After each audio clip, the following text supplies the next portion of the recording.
Welcome into Sports Time. Bryant and Brett with you. Landon Schmidt with us as well. We're Sports Time. We're with you for the next 3 hours and a lot to get into. A busy Monday after a busy weekend in the sports world. A little bit of everything to get into over these next 3 hours. But Brett, how are you this afternoon?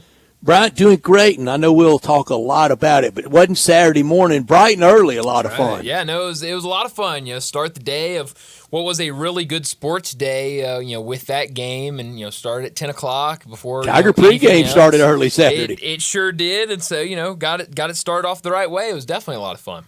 A lot of fun, and went to overtime on Friday. We didn't know the point spreads yet, so we couldn't do our Tiger bankroll picks, but I went with 65-64 Tigers, and that was at the end of regulation by one. At the end of regulation, it was not by one. Yeah, it was all tied up. It was all tied up.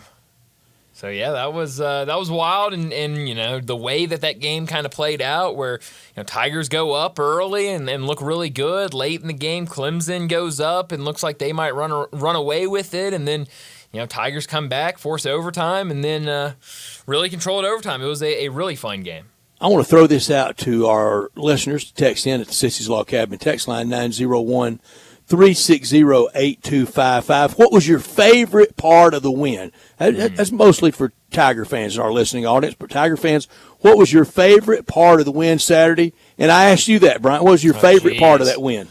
I don't know. I thought Dane Danger gave him some really good minutes late in that game, so maybe Dane Danger's play late.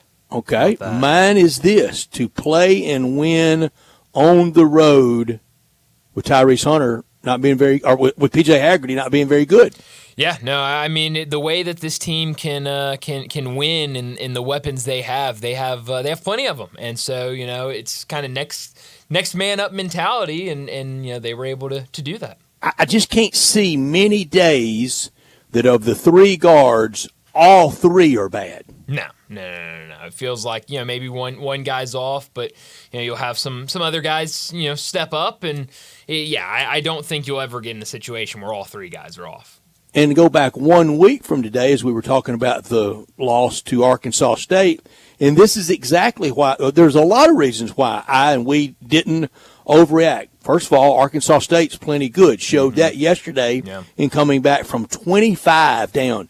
The number of touches, everything that has to go right to come back from 25 down is remote. They did that on the road at UAB. And last week, I don't think there was any big blowback to this. But when I said there was nothing wrong with losing to Arkansas State, because they very well could win this league being the AAC. Yeah, and that's now, 2 weeks with two AAC opponents for Arkansas State, and 2-0 against them. So sit them atop the conference 2-0. Well, I guess 2-1 because they lost to Rice before that. But no, I mean Arkansas State, a good team. The way after that game on ESPN Plus, they were in, I guess maybe press conference or right after, and their coach said exactly what Amir Abdur-Rahim said last year when USF came back from down 20 in the second half. Early in that second half, you tell the guys, do not look at this as a 20-point deficit. Do not look at this as a 27-point deficit. We're going to take it in segments, and that's what he said their team did is, we're down 27. At the next timeout, let's be down 20. And at the next one, let's be down 15. Let's be down 12. Let's be down, 10. Then let's cut it to single digits and, slowly work your way back. You don't need all those points at once. Let's just slowly work back, and by the end of the game, we'll be there. And that's exactly what Arkansas State did last night. Brian Hodgson, a fantastic head coach, and they've played really well over these last 2 weeks. Everybody learning that, and everybody learning what Memphis can do with that win Saturday against Clemson. It started out a little bit sleepy. Then the kindergartners arrived for little people day. Yeah, I don't know if I can remember another time seeing a education day type game on a Saturday. Usually it's a weekday game where you usually against Coastal Central Tech, and so they pulled it out, and I mean a good time with students going home for the holidays. And now I'm told everything that was kind of behind the table as the camera looked at the court. everything behind the camera was packed and pretty stoked. Yeah, no, that's what I've heard as well. But no, I mean, it was a good environment. I think, Yeah. any timeouts you saw them kind of whip around the arena, it looked like a really good crowd. But certainly on the side you saw early was not. And look, then the as far as kindergartners come out. crowds, you can show or not show. Sure, yeah. That's not Memphis's requirement to fill your building. No. And so, yeah, they had Or any opponent's requirement to fill a building. No, and they had the children come in, and they made a difference. I always say, if I'm watching a day game during a weekday and they have education day, I'm betting the home team, because those little kids, they get loud, they get rowdy, and they make an impact on the game. They sure do. And so Clemson kind of started feeling it after those kids got in there, and ultimately it wasn't enough to stop the Tigers. But a good win for the Tigers and the Memphis Tigers, and the analyst Saturday, he loved explaining that. Just go with Clemson and Memphis. Yeah, that's right. He was having a good time with several things throughout the broadcast. Boy, he did, and he loved to hear himself talk. Well, yes, and it was the Tigers and how many hunters were out there, and then they start talking. It was very busy. Oh, it was. And then they start talking about the Heisman ceremony and Travis Hunter, and so now there's 4 different hunters he's talking about, and it was. He was a lot of places. It was certainly an early morning game, that's for sure. It was hard to follow, and I had a cure for that. I went to the Tiger Network and listened to Dave and Matt. Well, that makes it easy. I had a cure for that. But today the AP poll out. I know that for a lot of people, I don't share it, but okay if you do. The id and super ego of the release of that, and I think most probably know by now if you haven't heard, Memphis 21. Yeah. Also, I put more into the net, because that is telling you inside the committee something they're using, and I'll bet you plus or minus at seeding time, I'm going to say 4 about where it would go, has Memphis at 30. So really, like last week when we didn't freak out, this is why. Yeah. I mean, and you look at the schedule, and you knew that there were plenty of opportunities to bounce back after that loss, and certainly that was the first of what we were talking about, this 4-game stretch with plenty of opportunities. You got Virginia now this week, and then you end the week with Mississippi State before playing Ole Miss. So we knew there were going to be plenty of opportunities to bounce back, and certainly 1 for 1 right now. We'll see if they can keep that rolling this week. Tigers now 8-2 on the season, 7-3 against the Vegas point spread. Tiger bankroll, 3 of the 4 of us had Memphis. Connor had Clemson. He dropped $50. He's 5-5 on the year to take him to $925. Darian had the Tigers for $50. He's 6-4 on the year. That takes him to $1025 for the year. Bryant, you had the Tigers for $25. You're the leader. You're 7-3 on the year. You're at $1130 in Tiger bankroll. I'll take it. And I had the Tigers for 25 after saying I thought they would win straight up. Of course, I was taking those points, 6.5, and I had the Tigers for 25. And I'm 5-5 on the year, and I'm at 1100. Yeah, trail you by 30. I'm glad that line came out where it was, because I think anything lower, I probably would have taken Clemson, if I'm being honest.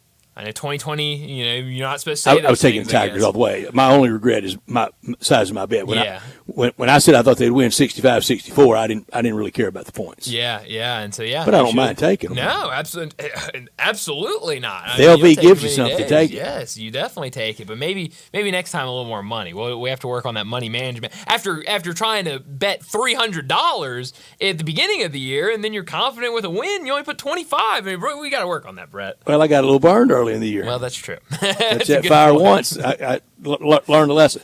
Saturday was the Heisman. I am a Heisman Trophy voter. This was my 6th time to vote, and it is the 2nd time I did not vote for the winner. I've had 4 winners in that time. My first time I voted that my guy didn't win. I voted for Mac Jones in the year that Devontae Smith won, and Trevor Lawrence was 2nd. Mac Jones was 3rd. This year, I voted first Ashton Genty, the running back at Boise State, 2nd Travis Hunter, and 3rd I voted for Bryson Daly. And he didn't help my cause Saturday with his performance against Frank Horvath in Navy, but it usually is the vote was due before Saturday, so I didn't know how Saturday was going to take place. I thought it was going to be a landslide. It ended up being anything but that. It was closest vote since 2009. I thought it was I thought my vote was mostly a throwaway vote in a Travis Hunter landslide. Travis Hunter, very deserving. My rationale, a running back on a team that they're in every team playing them entire focus is to stop one guy. Yeah. He came through every single week with record-setting performances and only 2 fumbles all year. And if he comes up a little bit shy, not only are they not the 3 seed, they're in the famous Idaho Potato Bowl. That's a good point, and I'm with you. I mean, I do not mind the Ashton Jeanty vote at all because I think everything you just laid out is laid out perfect. Any other year that you don't have a guy playing both sides and playing them well, he walks away with it easily, and you had 2 really, really talented players. The best athlete and the best two-way player is clearly Travis Hunter, and to the majority of the voters, he was the best player, deserving, and I think a great story. Colorado's second winner ever. Yeah, and so a good story. It was fun watching that and kind of seeing how all the votes went down and kind of the difference between those two because it was very, very close. And I always love seeing kind of 1 through 10 how all the voting kind of goes out there. And for the first time since 2005, the SEC didn't have a single player 1 through 10. How about that? That was surprising. I mean, but and Bryant, a little bit, isn't that another plank in my platform of this year for the SEC? Really, really, really good, not vintage. Yeah. Well, that's the thing is you hear that stat and you go, that's shocking, that's surprising. But then you kind of think about who would have been the guy in that mix, and you can't really name anybody. If you had to have a Heisman Trophy winner just from the SEC, as some think the birthright is, I don't share that. Yeah, it would have been tough to come up with somebody. What if? I mean, maybe Dylan Sampson, what he did at Tennessee, but outside of that, probably Dylan Sampson. It's pretty skinny. Now, I think this time next year we could be talking about Nico winning. We certainly could. He'll be a name out there, and I don't know. Do we have odds yet for next year Heisman Trophy winner? I haven't seen. We don't have rosters for next year yet. That's a good point. Really settled. You got to figure out who's playing for who before you can throw out Heisman odds. But I think Nico will be there, and no doubt Tennessee is kind of the best player to never win a major. It's the best school that's never won one. Yeah, it is, and it feels like he'll probably be in that mix. And runner-up 4 times. Yeah, and they've got a big game this weekend in the college football playoffs, and their basketball program keeps running. It's a good time to be a Vol. Number 1 today. We our 4 o'clock guest, Vince Farrar. You're going to give the lineup in a second. Yeah. We will ask. They've already won baseball. They have a shot at winning football. I don't think Tennessee's going to win it in football. I do think they'll win Saturday in Columbus. And then comes springtime, Rick Barnes and the basketball team. Yeah. I don't think Rick Barnes and the basketball team will win. I think right now if I had to bet on a springtime one shining moment team from the SEC, I think I would bet Auburn. Yeah, it's hard to go against Auburn and what they've done this year, but man, just another week of the SEC being stacked. Alabama and Florida would have a word. Yeah. Auburn and Alabama, we've talked about it a lot. Those games this year are going to be all-timers. Oh, if we had the Iron Bowl on the hardwoods at a Final Four, wouldn't that be? Oh. And the Final Four is in San Antonio this year. And anybody that's ever been to San Antonio just raves about it. I went to the 2018 Final Four there when Villanova won that Final Four. It's just many have suggested if you had to have a permanent home for the Final Four, put it in San Antonio. And being down there, walking around, especially around Riverwalk, and it's just great. But it's tight. I thought, I can't believe some of these fans haven't got to join. Well, Alabama and Auburn, they will. Somebody ends up in the river. I mean, I say let's make it happen. Let's get if they'll poison trees, they'll sure throw somebody in the river. Yes, you're right about that. I would love the Iron Bowl on the hardwood, taking a trip to the Final Four. That'd be a lot of fun. Well, we've got a really busy show today, so let me go ahead and set up the show before we get to top and not top story of the day. 3:30, Jonah Dillon, the Commercial Appeal Tiger football beat writer. He'll join us from Frisco, Texas, where tomorrow night the Tigers will be taking on the Mountaineers of West Virginia for the Scooters Coffee Frisco Bowl. Both coaches met with the media earlier today. A few players also met with the media. So we'll talk to Jonah about tomorrow night's game, transfer portal, and maybe even the future of some of these guys currently on the roster. We'll do that at 3:30. 3:45, talk more about the Tigers and their win Saturday morning over Clemson, an 87-82 win in overtime. We'll break down what we saw in that matchup. 4 o'clock,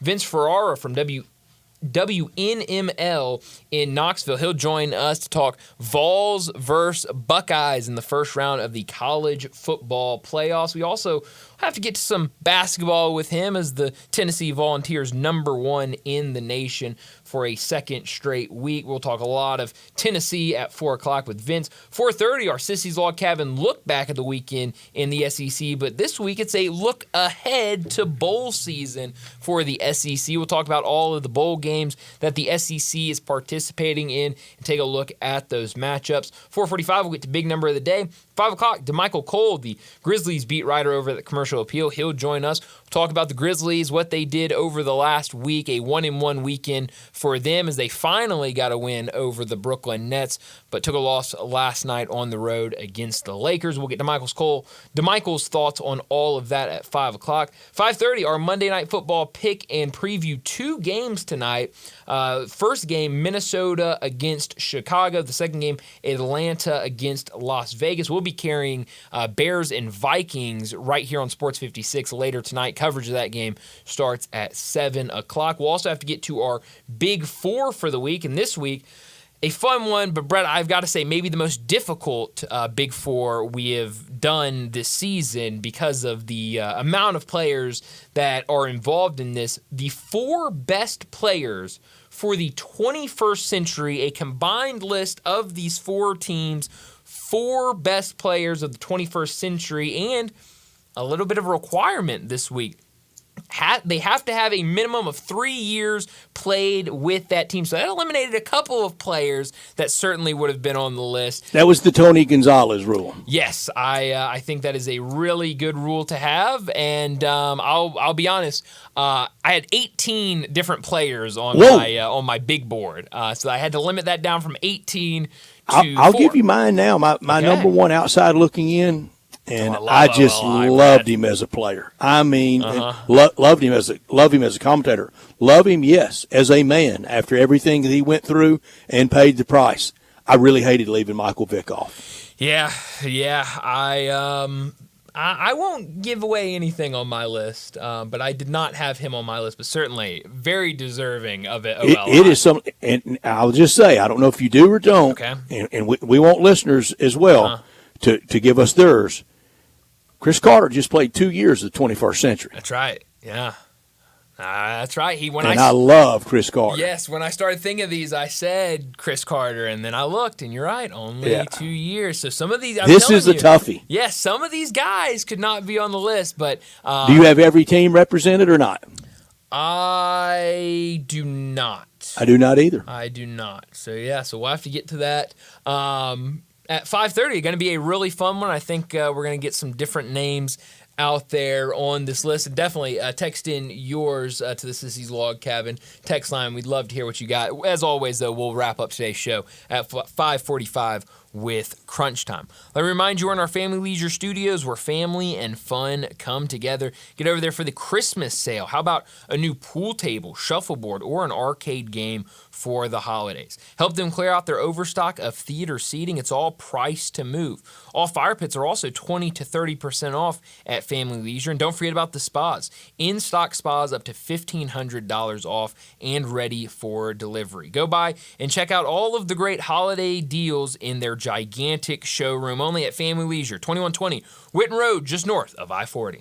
Produced by Landon Schmidt, we are Sportstime. He's Brian, I'm Brett. We're with you until 6 o'clock, and we want you to be a part of our show by texting or calling 901-360-8255. That's the Sissy's Log Cabin text and talk line.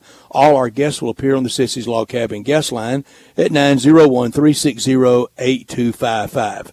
Merry Christmas from everyone at Family Leisure. Wherever we are, we're always in our Family Leisure studios. In this hour, always brought to you by the one and only Lexus dealership in Memphis at 2600 Ridgeway and online at lexusofmemphis.com.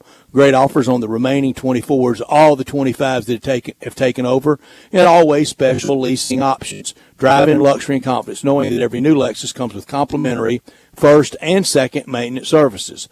Call them at 901-334-9673, but stop by the one and only Lexus dealership in Memphis at 2600 Ridgeway and put yourself in the driver's seat of the all-new 2025 flagship LS500, and you'll be looking and you'll be driving in style. When you purchase a Lexus, you get top-of-the-line engineering and design, and they make for the luxury, safe driving experience. Online at lexusofmemphis.com. Experience amazing at Lexus of Memphis. Top story of the day. Well, my top story has to be Memphis 87, Clemson 82. That was the final score Saturday morning when the Tigers picked up another big road victory. A game where, like Brett said earlier, P.J. Haggerty didn't have it. 3 for 10 from the field, 0 for 4 from 3. He did go to the free throw line, had 8 attempts from the free throw line, finished with 12 points, 8 rebounds, and 6 assists. But you look at the rest of the team, the other guys that stepped up. Tyrese Hunter, 23 points, knocked down 7 3-pointers in that game.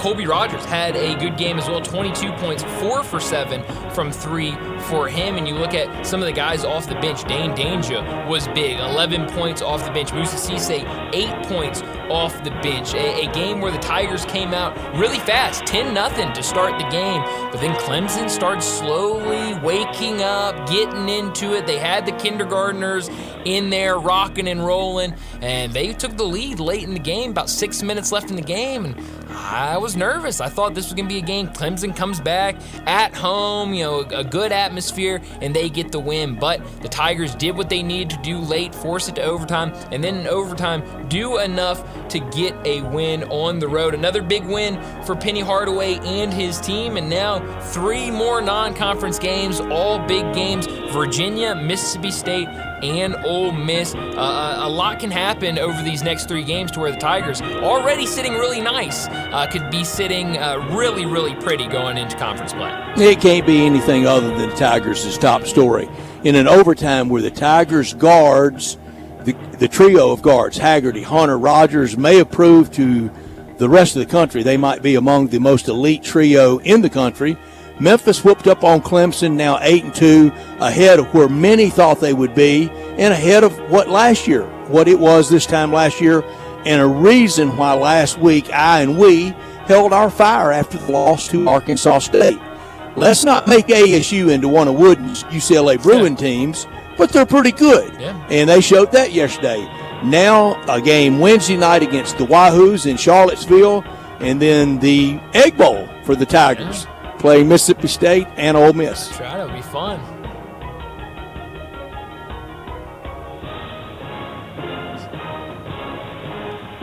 It's okay, Landon. Not top story of the day. My not top story of the day, it's got to be the weekend in college football. That's kind of spilled over into today. Saturday, you had the Army-Navy game, and Navy capped off a really, really good season, and they wanted that one over Army, who was ranked in the polls kind of going into the offseason. A great season for Army, but Navy got the last laugh in the Army-Navy game. A really fun, always a fun game to watch, but certainly with the way both those teams had played this year, really, really fun. Later that night, South Alabama won the first bowl game of the season over Western Michigan, in which a fun game to start bowl season. But right before that game happened, Travis Hunter was awarded the Heisman Trophy. Hunter received 552 first place votes in 2019 1,231 points. Ashton Gentry received 309 first-place votes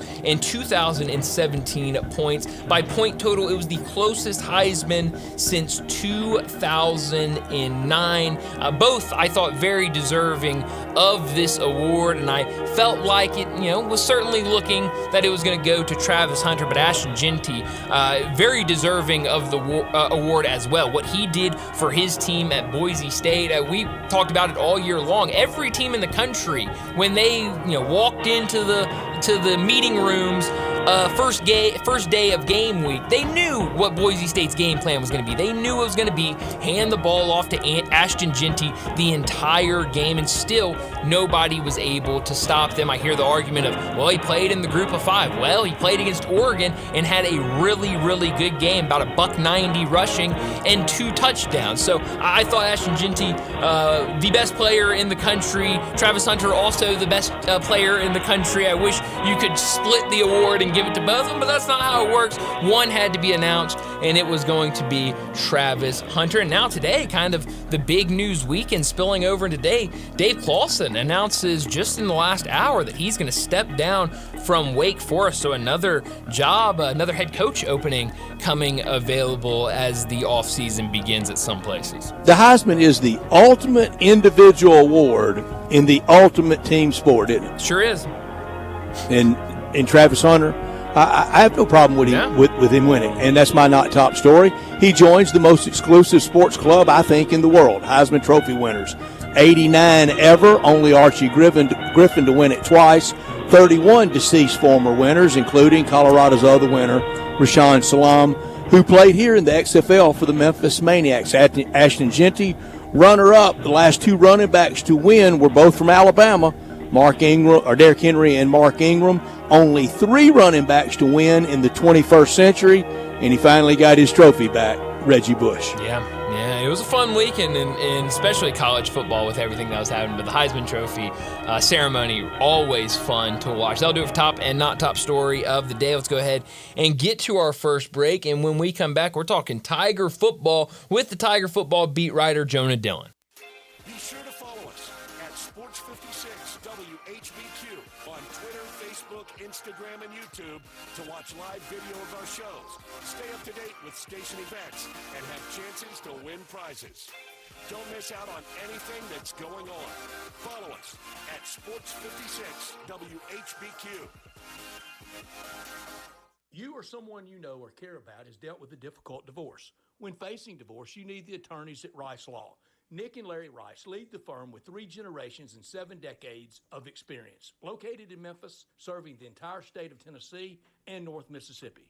Rice Law is who you need to call. Simple or difficult divorce, they know how to handle it. Call Rice Law at 901-526-6701, or for more information, visit them at aboutdivorce.com. That's aboutdivorce.com. Welcome to Triumph Auto Sales, where you'll have a great car buying experience. Triumph Auto Sales is your #1 source of quality pre-owned vehicles ranging from lease returns to new car claims, all at huge savings. Plus, Triumph has a full array of financing options to meet your needs. Find your next car online at TriumphAutoSales.com or stop in today at 4875 Elmore Road. Triumph Auto Sales will help you get the vehicle you want at the price you need and the service you deserve.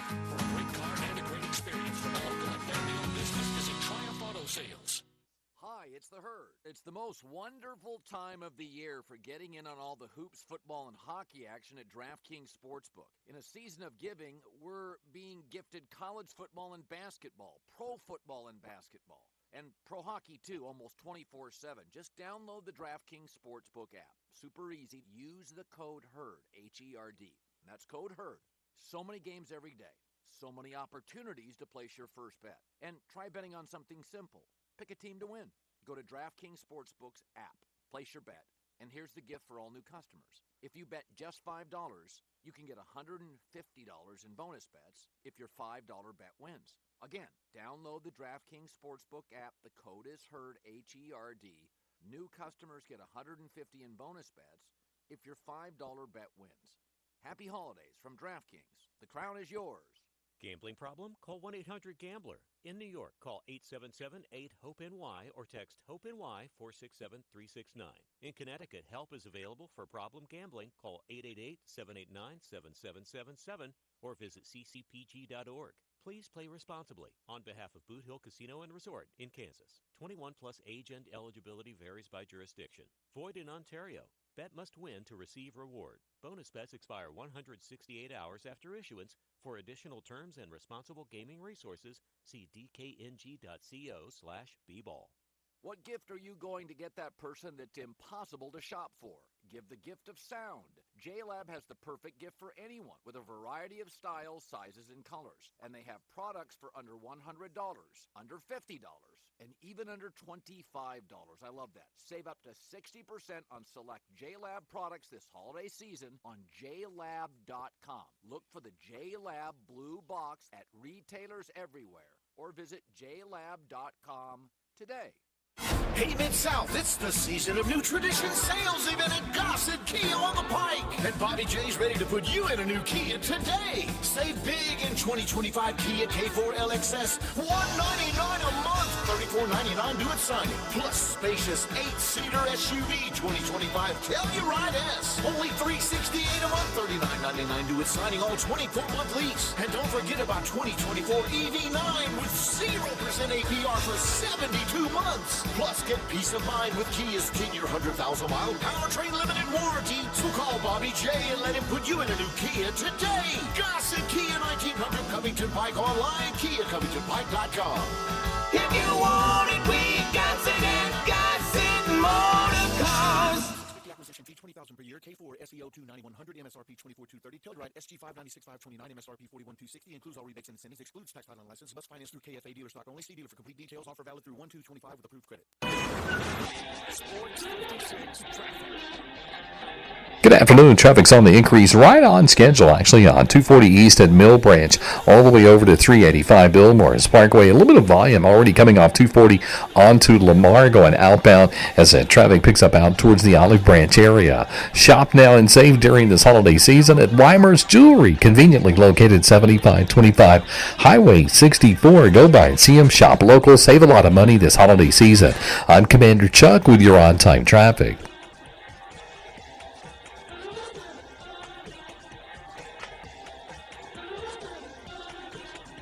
Now, back to Sports Time on Sports 56. This hour is brought to you by Lexus of Dallas. Here are your hosts, Let's Talk Sports with Brian Gates.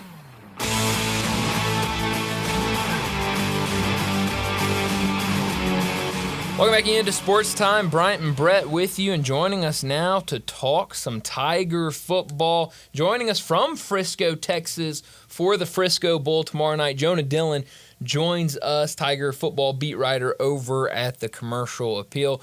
Jonah, how are things today? I know coaches and players met with the media earlier today ahead of tomorrow night's bowl game. What have you learned? What have you seen? What's been going on down in Frisco?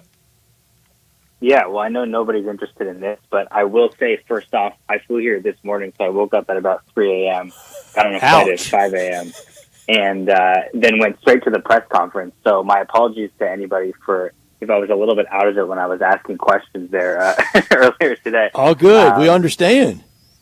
But yeah, it was it's cool how for these bowl games, they kind of make it into a bigger deal, right? With like a press conference the day before the game. Obviously, we don't usually get to see that, and both the teams got to do a bunch of different activities the past couple of days. I think they both got here on Saturday, I think. And so it kind of hypes up the game a little bit. You get to hear from players on both teams, and it was kind of interesting to ask the West Virginia players. They looked at Memphis' film and what they thought, because obviously to them it's a totally new thing. It's not like they've been watching Memphis closely all season, right? Because they're not in the same conference. And so I thought that was interesting. And then just talking to the Memphis players and to Ryan Silverfield about, the stakes of this game and making sure they send the seniors out the way they want to, and just kind of building towards what's going to be an interesting game tomorrow night in Frisco.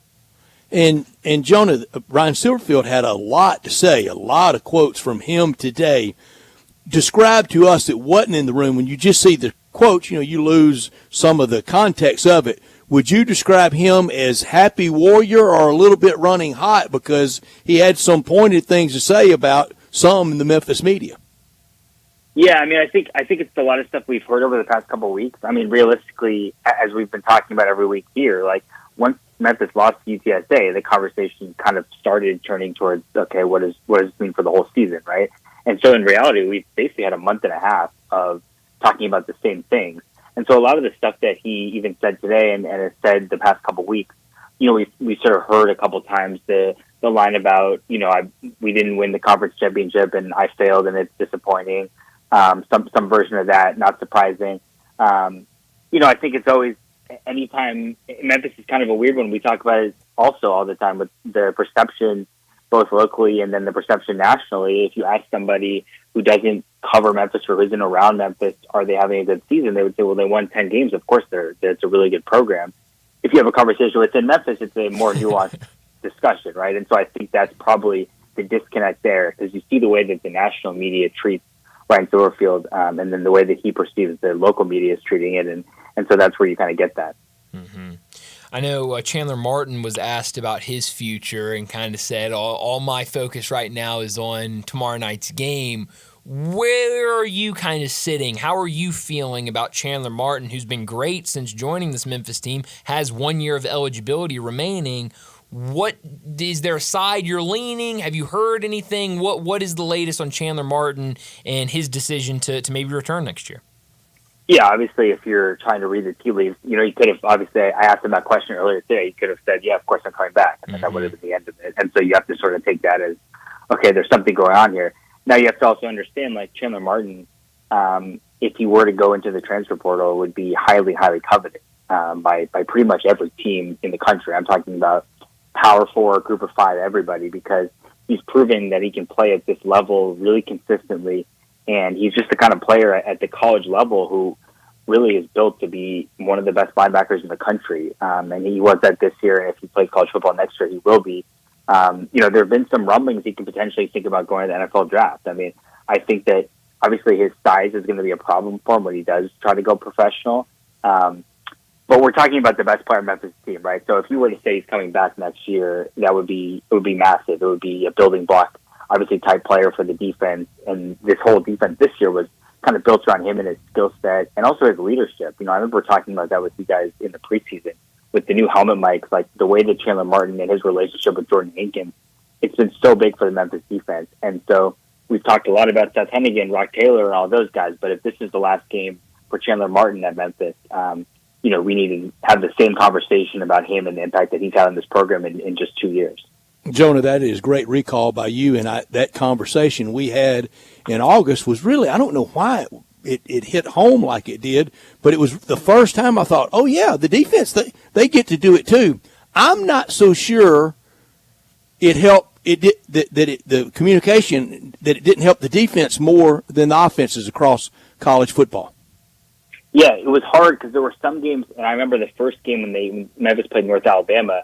North Alabama was doing a thing where they waited until there were 15 seconds left on the play clock to call their play, which meant that Jordan Hankins couldn't say anything to Chandler Martin until after, North Alabama was just standing around either in a huddle or just not in formation, and so there was nothing to do because a lot of what they were doing defensively was not necessarily play calling, but pointing things out. So they'd be in formation, and Jordan Hankins could tell Chandler Martin, hey, tell this guy to do this, right? Which is something that obviously you couldn't have done in the past.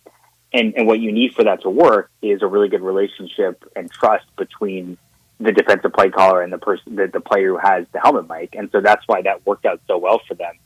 And it's hard to replicate that, right? It's hard to replicate that chemistry, which obviously we don't talk about chemistry between people, talking in someone's ear, but it is really important. Even it's funny because Ryan Silverfield was actually asked that about helmet mics today because he was sitting there next to Seth Hennigan and Chandler Martin, obviously the two players who wear them. And he said, yeah, I don't think they even need them. Like they could call the plays themselves. And we've heard similar things throughout the season. And so if you lose both those players, you talk about a leadership void. You also talk about, that kind of chemistry and that understanding. It's really hard to just replace that, even if somebody talented comes in to play that position. Mm-hmm. When you look at this matchup for tomorrow night, what sticks out to you about West Virginia and kind of the advantages or disadvantages Memphis will have tomorrow night? Yeah, I mean, to me, the biggest one is motivation, right? And I think we heard some good things from West Virginia today. It sounds like they're pretty motivated. But obviously, on paper, you look at this situation, and we know that Memphis is always going to get up when they play against a power conference team, right? Because it's a chance to kind of prove yourself, and it's an easy chip on your shoulder, hunter versus the hunted type game. From the West Virginia perspective, obviously this program is about to undergo pretty significant changes, right? With a new coach who's not going to coach this game. And so you're talking about an interim coach, a lot of players and a lot of coaches on that staff right now who are going to be on that sideline who are not going to be on this team or around this program next year. Now, there's obviously part of it where it's like, okay, some guys are trying to audition for a spot, and that's motivation. And there's some players like Derek Green, who's their quarterback and is a senior. Obviously, he's motivated to go out on a high note the same way that all Memphis players are. And there's a lot of talented players on West Virginia, especially as Ryan Sorfield mentioned today, in the trenches. And that's always kind of something that you notice when Memphis plays a power conference team is like if you just go during warmups and look at the offensive and defensive line for a power conference team, you're like, okay, yeah, I see what's going on here. And they've got some really talented players on both sides of the ball. They've got a first-round pick potentially at left tackle. And so I think that's the thing I'm keying in on. Can Memphis win at the point of the attack on both sides of the ball? If the Tigers can, I think that they have every chance to win this game. Do you think West Virginia looks more like what team the Tigers played this year? More like Tulane, more like UTSA? Who? Yeah, I mean, I think Tulane would probably be the one. I mean, I would have said Florida. Basically, what we thought Florida State was supposed to be in terms of what I was talking about there with the trenches. I think Tulane, again, the version of Tulane that we saw play Memphis was not the best version of that team. And I don't think this is not a great West Virginia team. Right? They went 6-6, 5-4 in the Big 12. They basically won against the teams that were bad, and they lost pretty badly a lot of times against the teams that were good. And so I'm not convinced that Memphis isn't a more talented team than West Virginia, to be honest. And I was surprised that the line opened as West Virginia being favored because obviously a lot of people out there just assume that the Group of Five team is always worse than the Power Conference team, but this is not a high-level Power Conference team. This is, again, a team 6-6 in a conference that was not very competitive. It wasn't a great year for the Big 12, right? And so I'm not sure that Memphis isn't a better team, and I think that, Tulane, I'm not sure. Again, Tulane, potentially, if they had played their best, I think might be a better team than West Virginia as well. And so Memphis definitely has the tools to be able to win this game. Joan, if the Tigers play their best game of the year tomorrow night in Frisco, like they did last year in the bowl game, arguably, that was the best game of the year last year. If they do that tomorrow night, they win going away, really, really humming, look like they did against Tulane, finish 11-2. Will that back off anyone from Ryan Silverfield? I don't think so. I mean, I think, look, like I said before, we've been having the same conversation since November 2nd, right? When it was the last time they were in Texas when they played against UTSA. And, West Virginia, again, based on what I just said, if Memphis wins this game tomorrow, people are going to say, well, this team, the coach was fired. They weren't playing for anything. They only went 6-6. It's never enough, is it? Et cetera. Yeah. I mean, look, that's how college football is. It's never enough. How many fans out there are happy with their coach this year, that aren't Indiana fans? So I think it's really difficult, but this is not the kind of game. It is against the Power Conference team, which was obviously very important for the Tigers. They wanted that opportunity, and this would be 3 straight against Power Conference opponents and the 2nd straight bowl win against the Big 12 opponent. I think that Iowa State game that you talked about, that was really impressive. Definitely their best performance last year. Look, it's going to be hard to top what Memphis just did to Tulane because that was a complete performance and walked in a situation where you're an underdog by 13.5 points and just kind of punched them in the mouth right away. It was never competitive. If Memphis plays at that level or better than that level, they're going to win this game tomorrow. I'm very confident in that. And then, look, we've got plenty of time to talk about it, and we've got plenty of changes that this program is going to undergo, regardless of who comes and goes in the transfer portal, just because of all the seniors that are going to be gone after tomorrow night. Mm-hmm.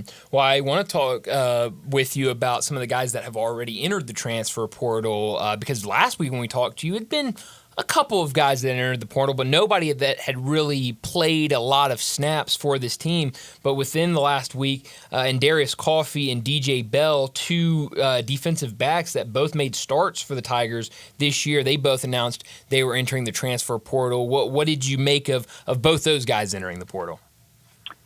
Yeah, I think it makes sense when you end up in a situation where you've been with the program for a couple of years and you're behind guys on the depth chart, right? Now, there's some situations, obviously, with Memphis, like Memphis is going to lose both of its starting cornerbacks after tomorrow to expired eligibility, and so that means that there's going to be opportunities. In Darius Coffey, it makes sense. He kind of slipped on the depth chart throughout the season. It was passed by multiple guys as the season went along. And so when you see a situation like that, now that one, I think, kind of sticks out because he was really important leadership-wise. Even when he wasn't playing, he was somebody that everybody was kind of rallying around. The fans were behind him. He's been with the program. And again, there's a lot of negativity that gets directed at guys who enter the transfer portal.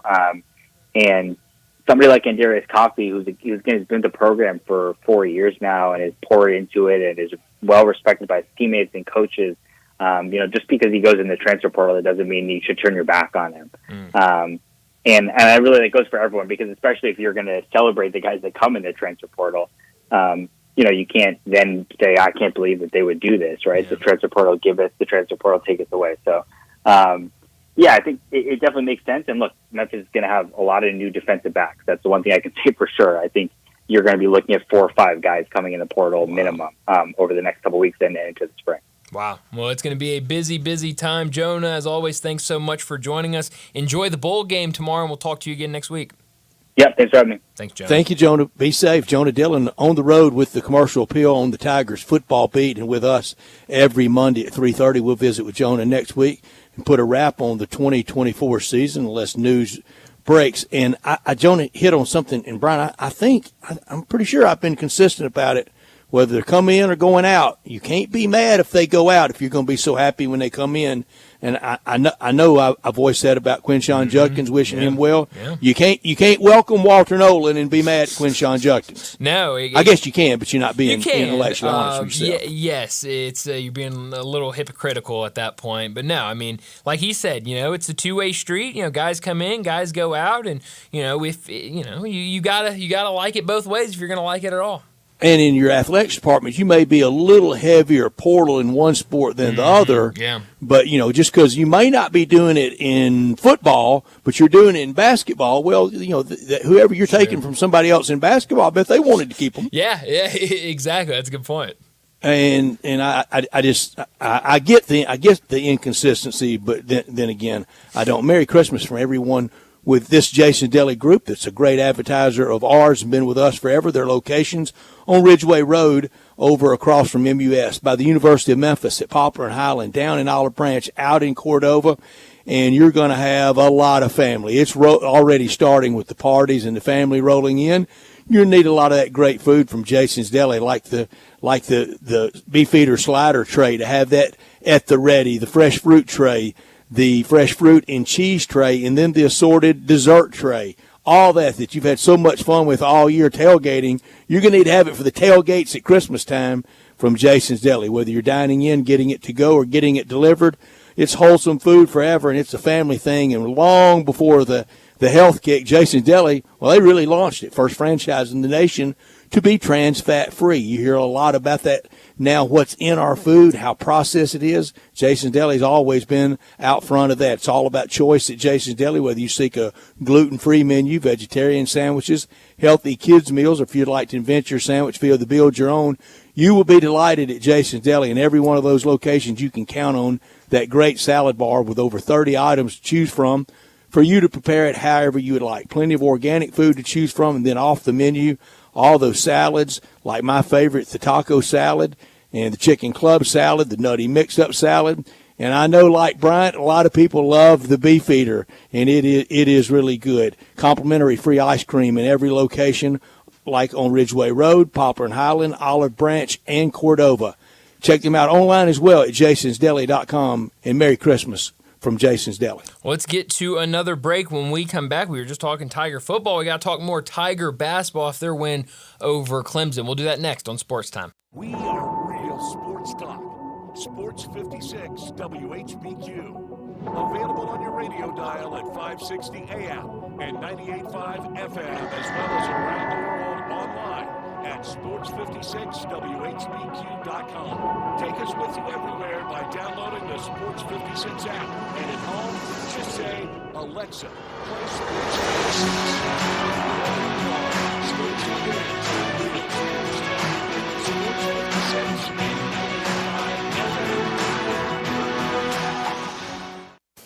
Ho, ho, ho, Mid-South, you're not going to believe the deals happening at Gossett Volkswagen Germantown. It's the Signs and Drive sales event. 0 down payment, 0 security deposit, 0 first month lease payment, 0 due at signing. Marty McNade at Gossett Volkswagen Germantown's got 2024 Peak Edition Atlas, $5,000 off. 2024 Tiguan, 0% for 60 months. 2024 Taos S, 0 down, $337 a month. Plus, get brand new 2023 Taos, $25,999. You gotta get to Gossett Volkswagen Germantown, 7420 Winchester Road, or shop online at GossettVWG.com. Ask for Marty McNade at Gossett Volkswagen Germantown, and remember, your future's what you make it.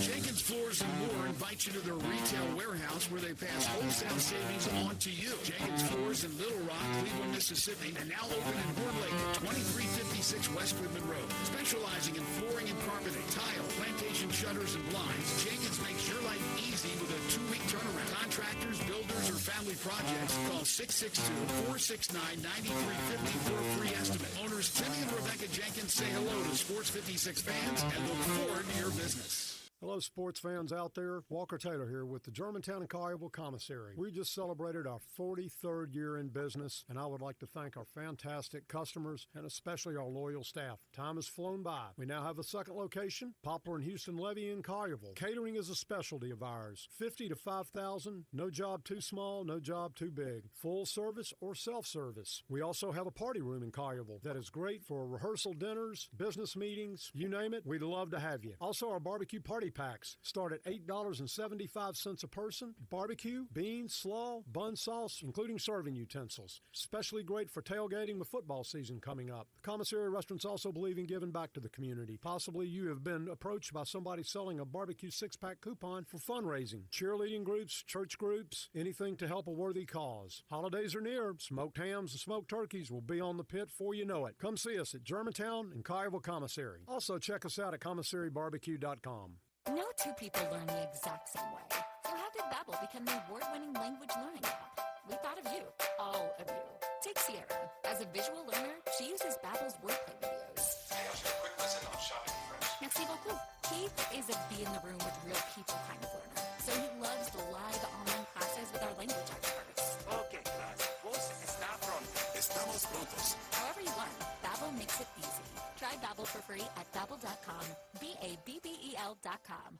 Now, back to Sports Time. Sports 56. This hour is brought to you by Lexus Tires. Here are your hosts, Let's Talk Sports with Brian Davis.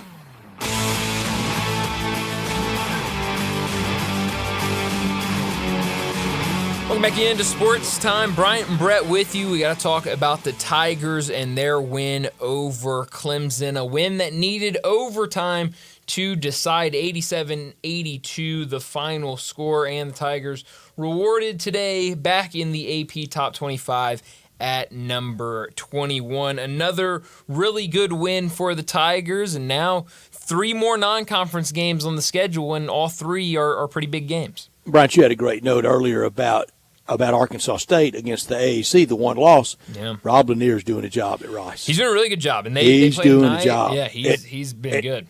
Along with East Carolina, maybe the last stop on the college basketball graveyard list. But the Tigers, they win Saturday. We've had a lot of happy talk. I'm going to bring up one thing that's a little bit disturbing. I loved up until the Arkansas State game how limited the turnovers had been. It got away from them against Arkansas State, and a little bit Saturday against Clemson with 16 turnovers. They created 13 on the other side. You can live with around 12 or 13 or so. 16 is getting up there. way too many lobs and one-hand passes, kind of throws. Get two hands behind it, and it's called a two-hand chest pass for a reason. Yeah, especially late in that first half when Clemson was starting to come back, and you saw a handful of turnovers for the Tigers. They finished the first half with 8 turnovers, and I think a lot of people were frustrated about some of those turnovers that led to points for Clemson and allowed them to take that lead late in the first half. So yeah, you're right. Turnovers were not an issue early in the season, and 16 is not awful. They the were a little better in the competition's second been half. good too. Sure, though. yeah, but you'd But like it was to good, see Maui. some of those just kind of mindless turnovers be limited. All right, after I talked earlier about some really putting a lot into the AP, Uh-huh. I'm going to do it, and I shouldn't because it gives entree to everybody nitpicking. How in the world is Michigan State ahead of Memphis? That's a good question. I'll be honest. I'm pretty sure I watched that game. Yeah, I will be honest. I have not watched Michigan State and for since. that matter, UConn. Yeah. Well, that's a good And question. Brian, it goes to show you, in college basketball, everything is strength of schedule. Yeah, Don't you think? Yeah, it's important. Yeah, very important. Very important. College football, everything is that right-hand number. And 0 and 1 goes a long way, does. whatever league you're in. You're absolutely right. That might be the truest thing you said today, Brett. And I don't understand why people can't understand. Okay, you play at Audubon and you shoot 68. You play at Southwind and you shoot 72. What's really better? Yeah. That's a good point. It's a really good point. I can't argue it. And you can't get people off that right-hand column number in college football, and you can't and you shouldn't dissuade them from strength of schedule. Who you play matters. No, it absolutely does. And Tigers play a pretty And that's good why the schedule. Tiger non-conference schedule is so front-loaded and so very difficult. Yeah. I mean, that was one of the biggest things for Penny Hardaway in the offseason is we are going to play a tough non-conference schedule, and he certainly put together a really good one. And this week in that poll, I don't understand why Mississippi State dropped out. Yeah, it's a good question. I mean, they had a good weekend, undefeated week, and they drop out. What do you do? I mean, I guess if you're going to put a couple teams in, somebody's got to drop, and they were just the unfortunate team. One other box score thing from the Tigers Saturday: 12 made threes to 10 made threes for Clemson. Yeah. Of course, at some point the percentage does matter. Percentage for the Tigers 48, percentage for Clemson 32. I think having more makes is the main thing. Yeah.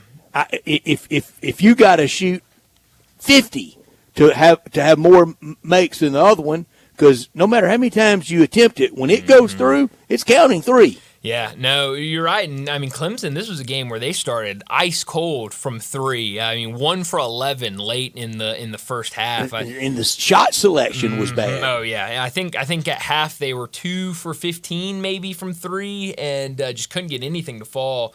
And it definitely heated up in the second half. But you mentioned Dane Danger is your thing that stood out. The Tigers' big so far this year. More than sufficient, more than adequate to pretty good. Yeah, no, they have been good, and I think that what Musa Cisse and what Dane Dange have been doing as kind of those additions to the front court. They've both been really good. Cisse fouled out in that game on Saturday against Clemson, but both have really shined.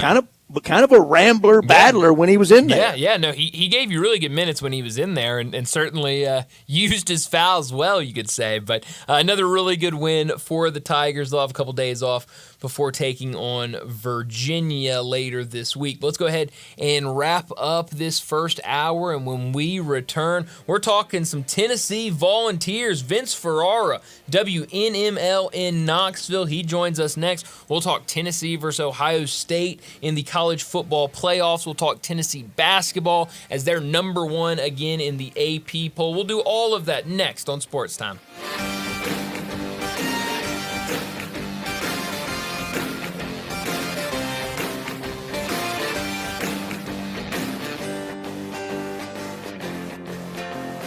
Sometimes you just need to be fast, like the fun that comes from a quick and nimble 2024 Honda CB500F. This amazing style streetlights with a narrow 470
Monday Night Football on Westwood One.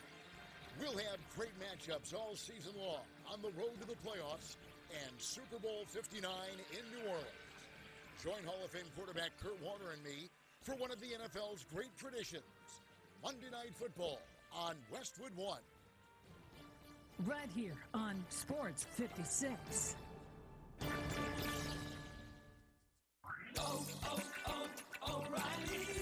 Get last-minute gift and stocking stuffers now at O'Reilly Auto Parts. For the do-it-yourselfer on your list, save $10 on a Power Torque Tools 39-piece tool set in an ammo can-style case. The Armor All gift pack is the perfect gift for that hard-to-buy-for person. And you can save $5 now. Shop your O'Reilly Auto Parts store or O'ReillyAuto.com. O'Reilly Auto Parts. This is the story of the one who, as a maintenance specialist for a historic high-rise, knows that vintage charm historically needs constant attention. Which is why, when it's time to upgrade turn-of-the-century mechanicals, they turn to Grainger. With easy access to 1 million-plus products and the scale to deliver when and where you need them. The right tools and supplies are never far away. So the one can keep that vintage building running like new. Call at Grainger.com or just online. Grainger, the ones who get it done. Nestled in the heart of East Memphis, located corner Park and Cherry, is a beautiful residential neighborhood. I'm here at Town Village Audubon Park interviewing a new resident, Carolyn. Share with us why you chose Town Village. Well, if your parents or special friends need to make that big move, let me share with you my experience. It was tough for me early on, but then I discovered Town Village. I would like to highly recommend Town Village to you and your loved ones. After looking at all the amenities and meeting all the people and the staff, I was hooked. From restaurant, bistro, 3 meals per day, housekeeping, transportation, security, health care, physical therapy, exercise room, and even a heated pool and spa. Come see us and make your new home in Town Village. Visit us and call Daniel at Town Village Audubon Park at 901-374-7342. There's no place like home, Town Village. Sports 56 traffic. Afternoon, a little bit of volume already in a couple of sections of 240, especially eastbound at Getwell. As you head on out 240 towards 385 Billmore Parkway, it won't be long before that starts to get a little bit busier out towards Collierville. Still some rain to the north of Memphis up in parts of Tipton County. Give yourself extra time up through there. Shop now and save during this holiday season at Weimer's Jewelry, 7525 Highway 64. I'm Commander Chuck with your on-time traffic.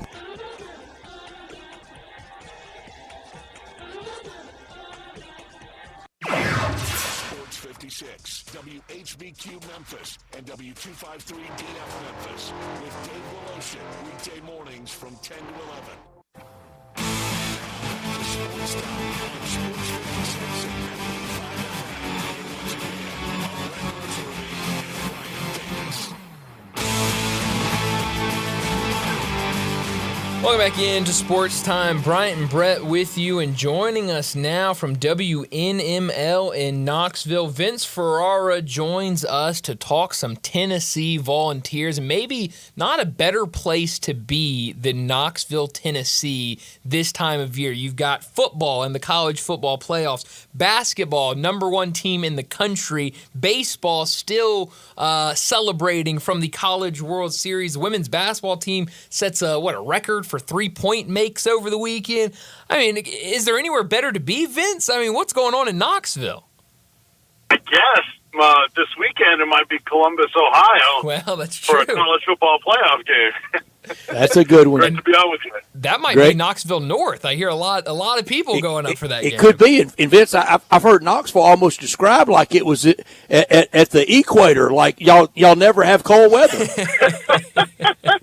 No, I'm from Florida, and look, we don't get very much cold weather down there, and Tampa and Miami, anywhere south of that, you're right around the equator. But come on now, it snowed one morning last Wednesday or whatever, and they practice outside. So not that long ago, we're in the teens in the morning. So it is being overblown. I don't think Ohio State's encountered a ton of super cold weather this year as well. So just because they're practicing in Columbus doesn't mean that all of their players are from cold weather states either. Oh, by the way, the transfer portal, I bet they got some warm weather guys on that roster too. So, you take care of your business, and that it should not be a big deal, especially because we're not talking about snow and that kind of thing, at least not at the moment.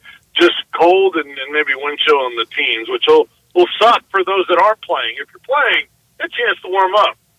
Vince, have you ever been to a game at Columbus? How excited are the Tennessee Partisans to play at the Horseshoe on the banks of the old Intangi? It screams college football.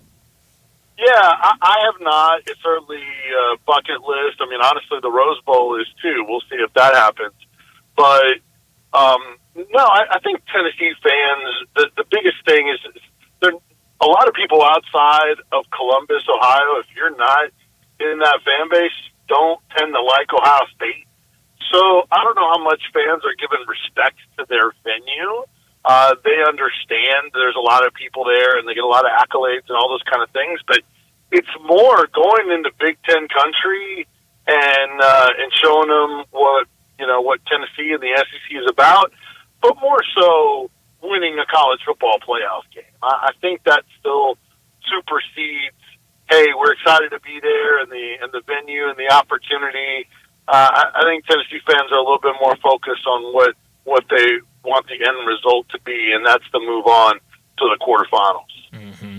When you look at this matchup against Ohio State coming off the loss against Michigan, and in a game where Michigan's defense held Ohio State to 10 points and they ran for 172 yards. When you look at Tennessee, a dominant defense and a really good run game, what do you think about those two factors going into this game this weekend?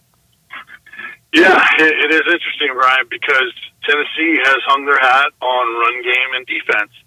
And Tennessee under Josh Heupel, when they run the rock, they typically win. Tennessee has won 20 games, 20-2, under Josh Heupel when they run for over 200 yards. So, 28-2, including having won 22 in a row when they run for over 200 yards. So, that's a stat to watch for to see if Tennessee can run the rock against Ohio State. Not easy because Ohio State, it has the number one defense in a lot of metrics. And then, these are two of the three best teams in stop rate. That's a new stat that people have been talking about, where you either get a turnover on downs, a turnover, or a missed kick, and you stop the other team. So the Tennessee and Ohio State are two of the top three in the country. So, the under might be the play, especially if it's cold and the way these two defenses get after it. But if Tennessee can run the ball and then be able to hit some shots, they don't have to hit all of them. They just got to hit a couple, which also will be tough because two of the three best teams at not allowing plays at 40 or more yards. Ohio State is number one. Ohio State's only in 2 plays of 40 or more yards all season. Tennessee has only given up 3, with a couple of other teams in the category. So, again, that favors defense in this game. To me, line of scrimmage, quarterback, those are some other kind of big matchups in how those two teams do. Line of scrimmage, quarterback, run game, and tight end game. I think Kitzelman can be open all day. Watching the Michigan-Ohio State replay over the weekend, I mean, they won with Davis Warren going for 62 yards passing, and it was a whole lot of run the ball, work the clock, throw a little bit to the tight end, and hang on at the end. Tennessee's so much more talented than Michigan, and Nico compared to Davis Warren. I don't think Ohio State's ready for that. In fact, Vince, this will be the first time I've gone with this over there. I think Tennessee wins in a rout. Whoa. A rout, wow. Well, but here's the thing, and I do think that too much is being made of the Michigan game, and here is why.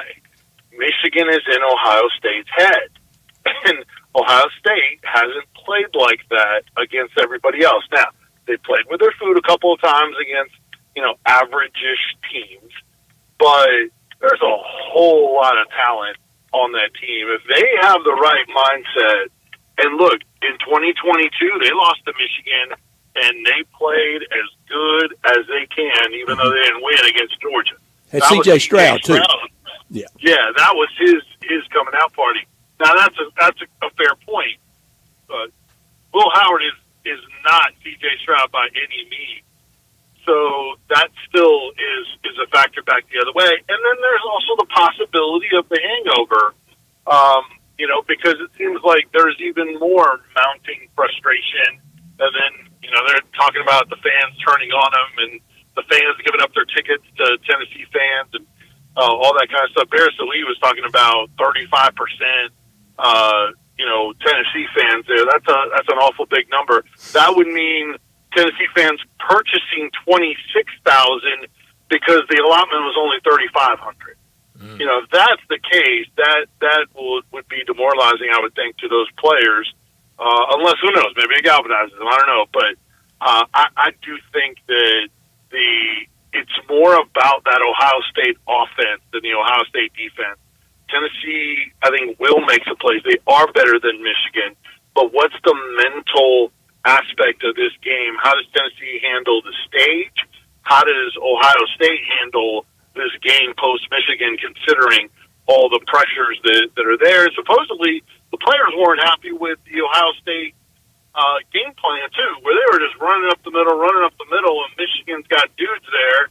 And so that was frustrating to them. And supposedly it was Ryan Day said, hey, this was our game plan. We felt good about it, and that might not have sat well with Ohio State players. So if all that is a factor, sure, it'll take them off their game. But if it's not, this Ohio State team has more 4- and 5-star talent than anybody.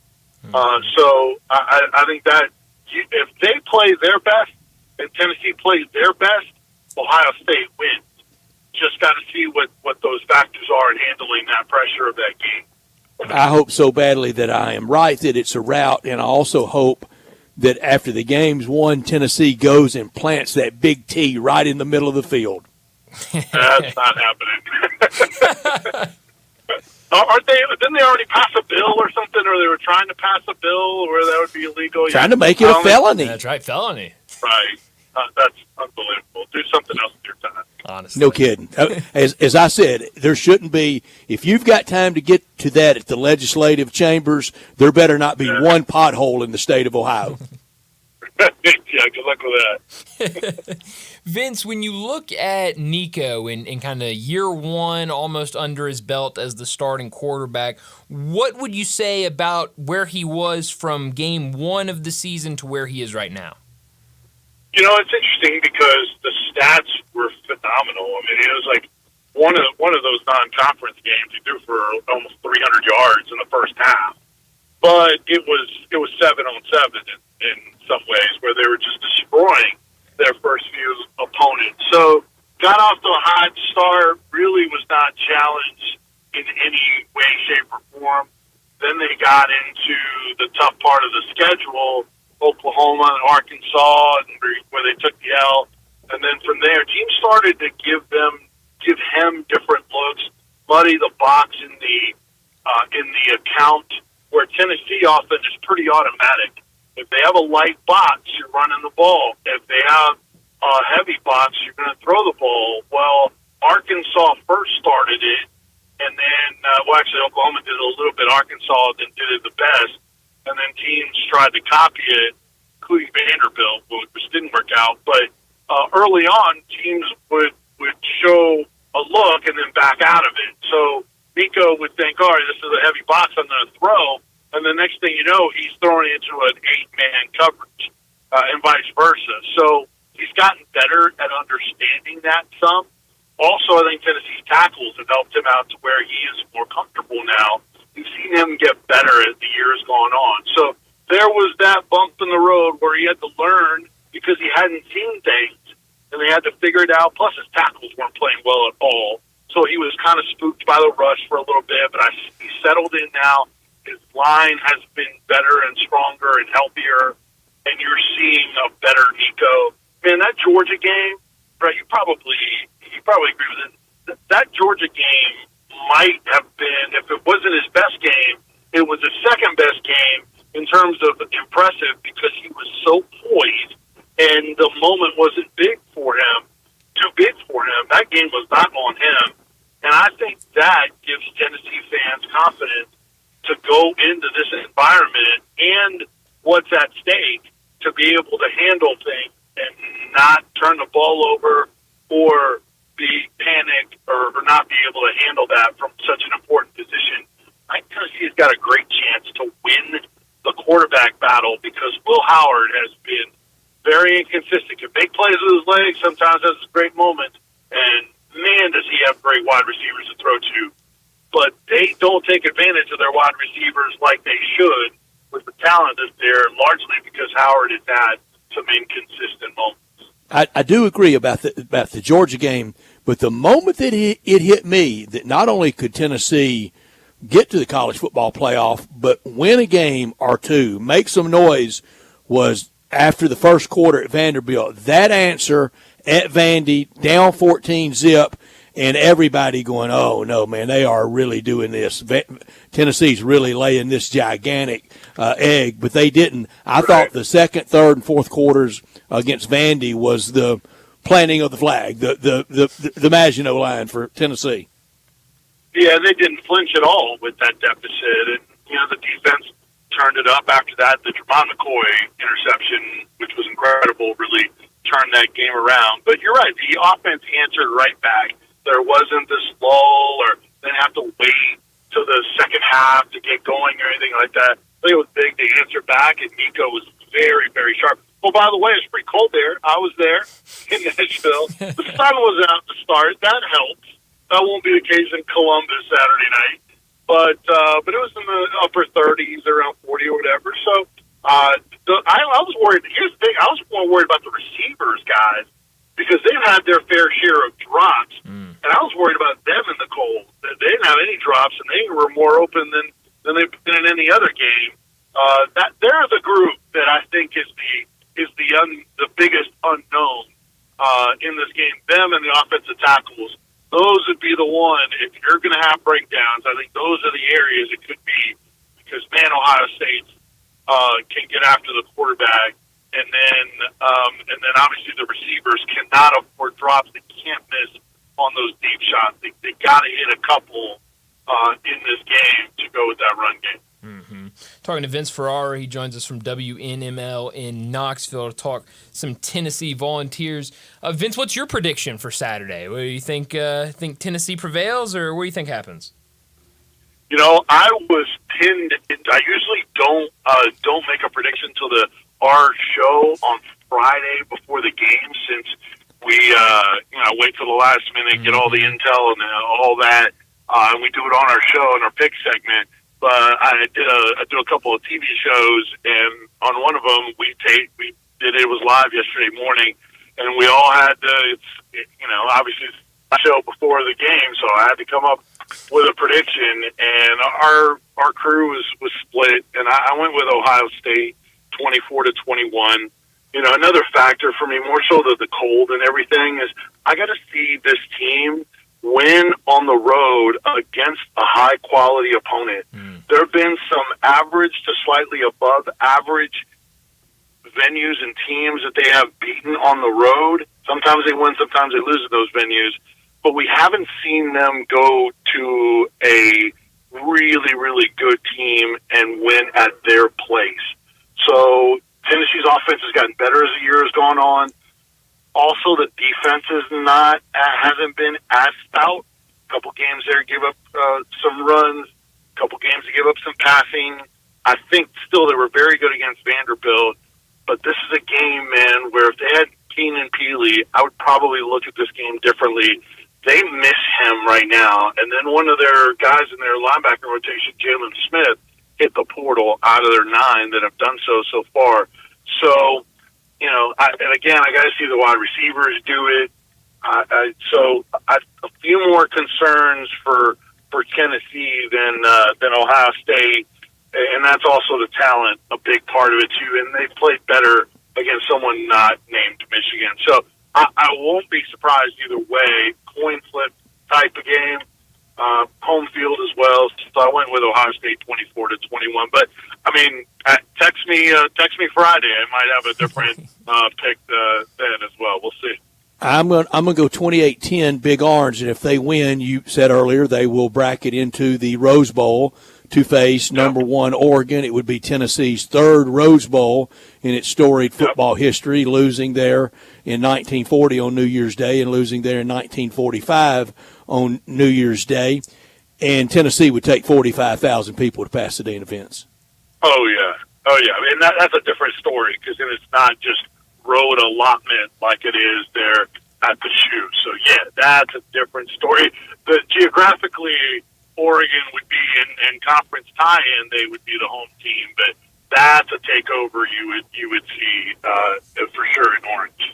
Yeah, well, it should be a fun one this weekend, and should be a really good game. And you had a 3-point loss. I love that. And Vince, tell your listeners if they can over the weekend in Columbus on campus with an easy walk from the stadium, go to the Jack Nicklaus Museum. It's got every nugget, artifact, tidbit of his great career right there on campus at Ohio State.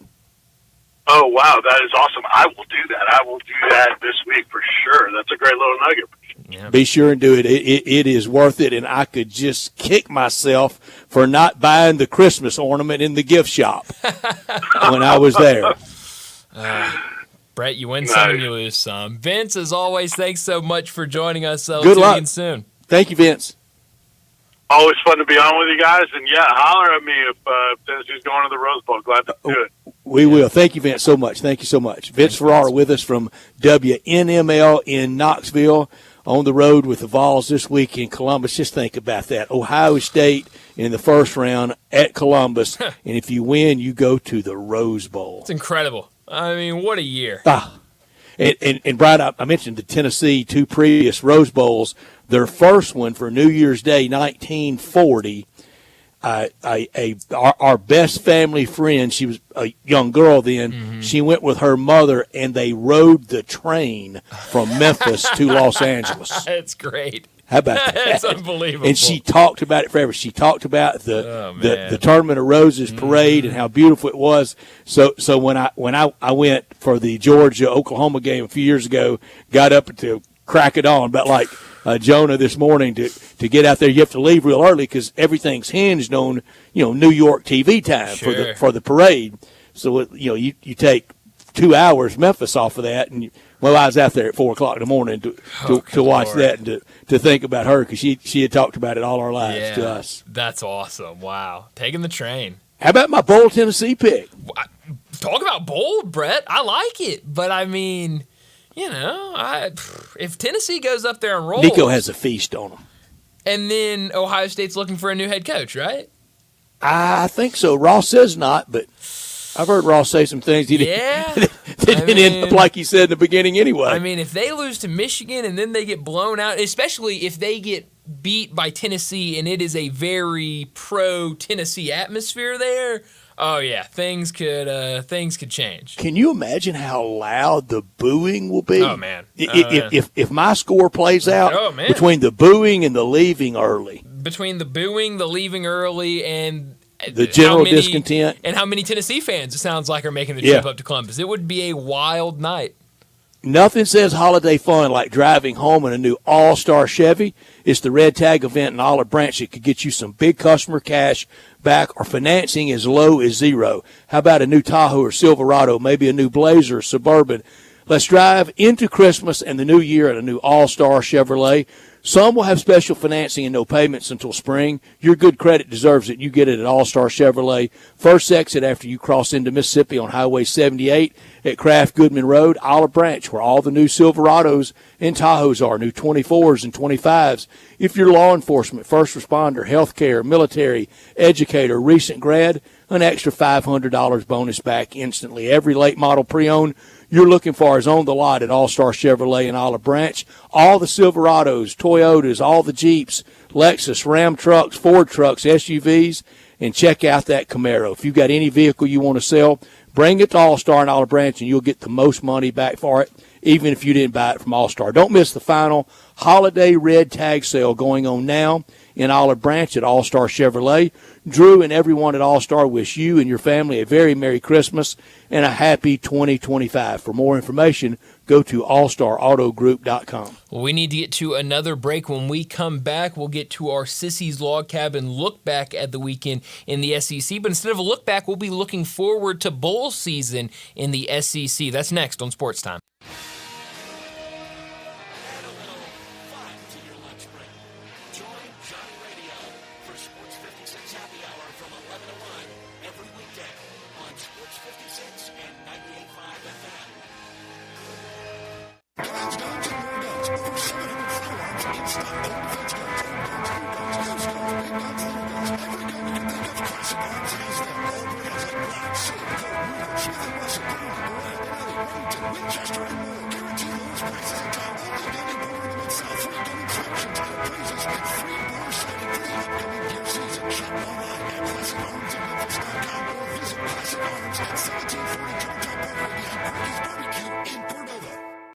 Acquisition fee $20,000 per year. K4 SEO 29100 MSRP 24230. Kilowatt SG 596.529 MSRP 41260. Includes all rebates and incentives. Excludes tax title and license. Must finance through KFA dealer stock only. See dealer for complete details. Offer valid through 1/2/25 with approved credit. It's time to get happy during Jeff Allen's The Season of New Traditions sales event going on now at Gossett Kia South on Mount Moriah. That's right, Randy. Save big in 2025 Kia K4 LXS $199 a month. $34.99 do it signing. Get the best SUV on the market. 2025 Telluride S front-wheel drive, $368 per month, $39.99 do it signing. All 24 month lease and 0% for 72 months on the 2024 EV9. And every Gossett Kia comes with Kia's 10-year, 100,000-mile powertrain limited warranty. So whether you live in Fort Lake, South Haven, Olive Branch, or Memphis, you'll be happy at Gossett Kia on Mount Moriah. Happy holidays from all of us. That's Gossett Kia South, 2680 Mount Moriah, or online anytime at KiaMountMoriah.com.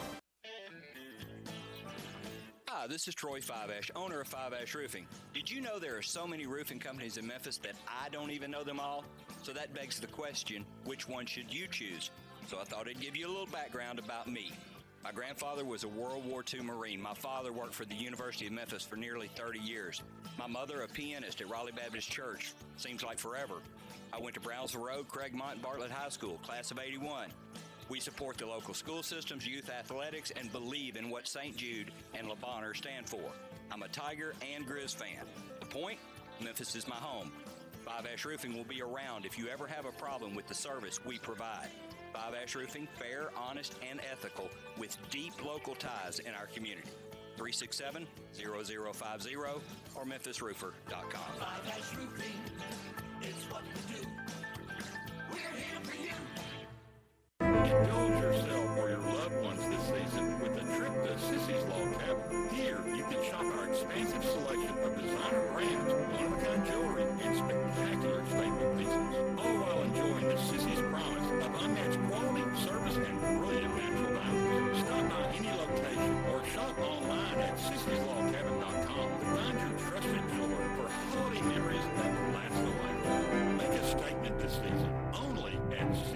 Log Cabin.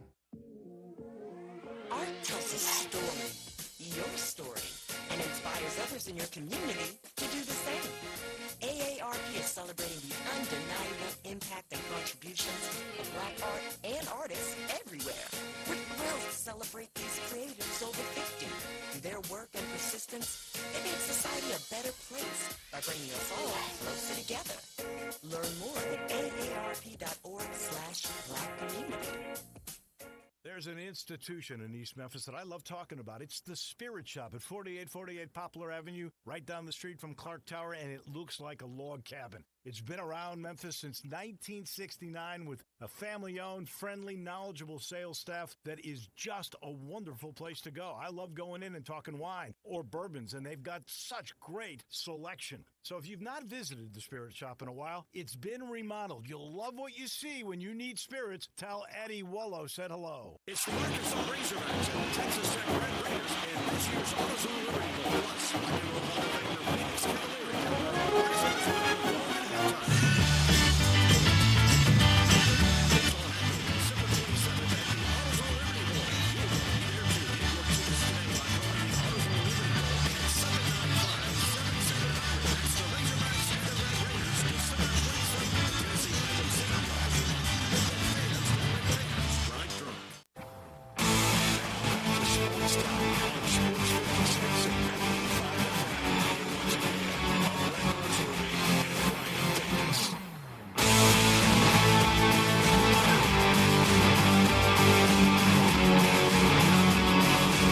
Five, 4, 3, 2, 1. Time for a look back at the weekend in the SEC. Brought to you by Sissy's Log Cabin, the official jeweler of the Memphis Grizzlies with 9,000 square foot in Laurelwood. Let's go inside the SEC with Bryant and Brett. Chad Kelly in the gun formation. 3rd and inches for Ole Miss. Carlton will kick it. It is on the way, and it is up. Buck Bellew looking at it, going to pitch it to Herschel Walker, try to get him outside. He's going to get 5. The snap is high. Kelly grabs it, wants to throw, fires it up in the air. Treadwell can't get it. It is good! Oh, my! Get a deflection is caught! Deflection is caught! And down the sidelines is Adebayo. He's to the end zone. He's in there. Touchdown, Ole Miss. He's got 10, 15, 20, 25, 30, 35, 40. He needs a block. There goes Herschel. There goes Herschel. And you can wrap this one in maroon and white, my friends. Arkansas is headed to Atlanta. The national champion is clad in big orange. And I will remind Tennessee fans once again, Bob Kessling announcing his retirement at the end of the basketball season, but whenever the last football game is, that will be his last game as the voice of the Big Orange. The last time a Tennessee announcer did that, that was John Ward, and they won it all that year. Well, I mean, coincidence, Brett? How about it? Know. That would be. How about that for the successor to Bob Kessling about 25 years from now? Yeah. Hey, man, everybody else does it. You got to do it. Now you got to do it. Oh, that'd be tough. That will be tough. But today we look ahead. Next Monday we will look back on the games played this weekend. And this weekend's games start Friday afternoon, 2:30 on ESPN2. That will be Tulane at Florida. It used to be a league game once upon a time, a long, long time ago in the college football universe. Florida leads all-time 13 wins to 6 over Tulane with 2 ties. They haven't played since 1984. Florida currently enjoying an 11-game win streak over Tulane, but it's been on pause since playing in 1984. Yeah, this, on paper looks like a fun game. You know, Florida doing, playing better at the end of the season. Certainly a lot of good things in the future. But now you got Darian Mensah, now part of Duke. It looks like Ty Thompson, who transferred in from from Oregon to Tulane. It looks like he's going to play, but then enter the transfer portal after the game. So, we'll see what this game looks like. But right now, Florida, big favorites in this one. And 2 teams that ended the year going in different directions. Florida playing their best football, and Tulane really got whipped good by Memphis and in the AAC championship game. Saturday, the college football playoffs, they begin 12-team style. And that first game for the SEC will be Clemson at Texas. Their first meeting ever. and it should be a lot of different shades of orange in Austin. Yeah, no, this is gonna be one of those games where you flip it on and it's just sensory overload. And you're gonna get perfect time. Wouldn't it be perfect time for Clemson? Well, they'll be the road teams. So I guess the tops will be white, but sometimes they break out the purple. Yeah, I like where your head's at. I would not mind the purple look. White tops, purple bottoms. Yeah, that could be fun. Change it up just a little bit. But no, this will be a good game. Clemson, really finishing the season really nicely, winning that conference, getting a spot in the playoffs. On the other side, Texas losing the conference championship, but a really good season for them. And I think some questions with Texas, and who might be coming back, who might not be coming back. And the health quarterback. Yeah, and that's certainly the biggest question. I think you look at that line for this game, and they at least think it's going to be Texas. But if you do have an injury, maybe a guy struggling back there with Quinn Ewers, maybe Clemson keeps us a lot closer than Vegas thinks. And Clemson thinks, and most years under Dabo they have, that that they're SEC ready. They can hang with SEC. It'll be a fun matchup Saturday at 3 on TNT. We just visited with Vince Ferrara from WNML in Knoxville on the Tennessee and Ohio State game. A lot of orange in Columbus. Second meeting ever. The first one was bowl game after the 95 season. Tennessee beat Eddie George when he was reigning Heisman Trophy winner. So just the second time ever for Tennessee and Ohio State to play. Yeah, and I think this is the game that everyone has circled for the first round. Tennessee and Ohio State, an Ohio State team that I think before the season, a lot of people would have told you that they would have a bye and not be playing in the first round. And now you look at them coming off that loss against Michigan. On the other side, Tennessee's been playing really, really good ball. This line was at 7.5. Now it's down to 7. And we'll see. Will it be Ohio State bouncing back, or will it be what Brett said in a Tennessee blowout? I think so. I really do, and I hope so. I'm pulling hard for Tennessee in that one. After Christmas, Oklahoma and Navy in the Lockheed Martin Armed Forces Bowl. Ooh, pack your motivation for this one. If you're OU, they've been hit by the portal. Navy has not. Navy coming off their biggest win. How motivated are they after getting that win over Army? What is the motivation? Bright and early, 11 o'clock. On the campus, the TCU. Yeah, check your motivation for both sides. I mean, Navy, I think, would certainly love to show up and beat a SEC team. But on the other side, with Oklahoma, kind of a mess of a season, I think, just be happy that you got to 6 wins. And, with what the portal has done, who's out there? Obviously a good opportunity for some of those young guys to compete. This just makes Oklahoma fans matter going into the offseason. You lose to Navy. Oh, man, it would be really bad. But, I mean, you look at who's still left on that roster, and a good opportunity for them to prove something against Navy, and we'll see. But it certainly will be bring your own motivation. That's a week from Friday. That starts the SEC Friday games. The afternoon game will be Georgia Tech and Vanderbilt in Birmingham, and that's old SEC teams against each other. Georgia Tech leads all time 20 wins to 15 with 3 ties. Yeah, that's the 1600 SAT Bowl there. It sure is, yes. Bring your own, instead of bring your own motivation for this bring one. Your own blue book. Yeah, exactly. Yes, bring your own calculator, maybe. You think people know what blue books are anymore? I don't know. Do they? Bring your own Scantron. There you go. Bring your own Scantron. I think that's a lot better. I think people will relate to that, or at least my age will relate to that more than a blue book. But no. Still, Brian, nothing crazier than in our years how grades were posted by Social Security number. Insane.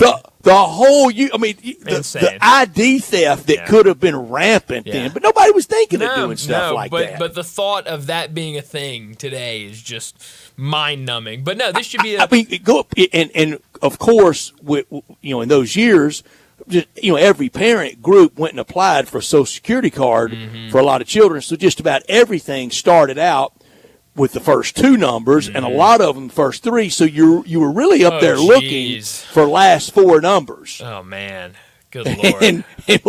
and sometimes you'd start high and end down low. Oh no, yeah, no, that does not sound fun at all. But this should be a fun bowl game. Georgia Tech, I think they've been a fun team to watch all year, and Vanderbilt maybe not a better story in college football than what Vanderbilt was this year. I'm certainly going to be rooting hard for Vanderbilt in this one. fifth meeting in the 21st century. They went from 1967 to the year 2002 without playing, but this will be the fifth time they've played in the 21st century. That same Friday, December 27th, will be the Liberty Bowl, Battle of the Old Southwest Conference. Texas Tech Red Raiders playing the Razorbacks. The last time I went to, and I'm going, and the last time I went to an Arkansas-Texas Tech game, Texas Tech won in 1986 in Fayetteville. Love it. And I also saw, I bet you've seen, if you ever seen the 30 for 30 on Senior Sack, Gabe Rivera? Yeah.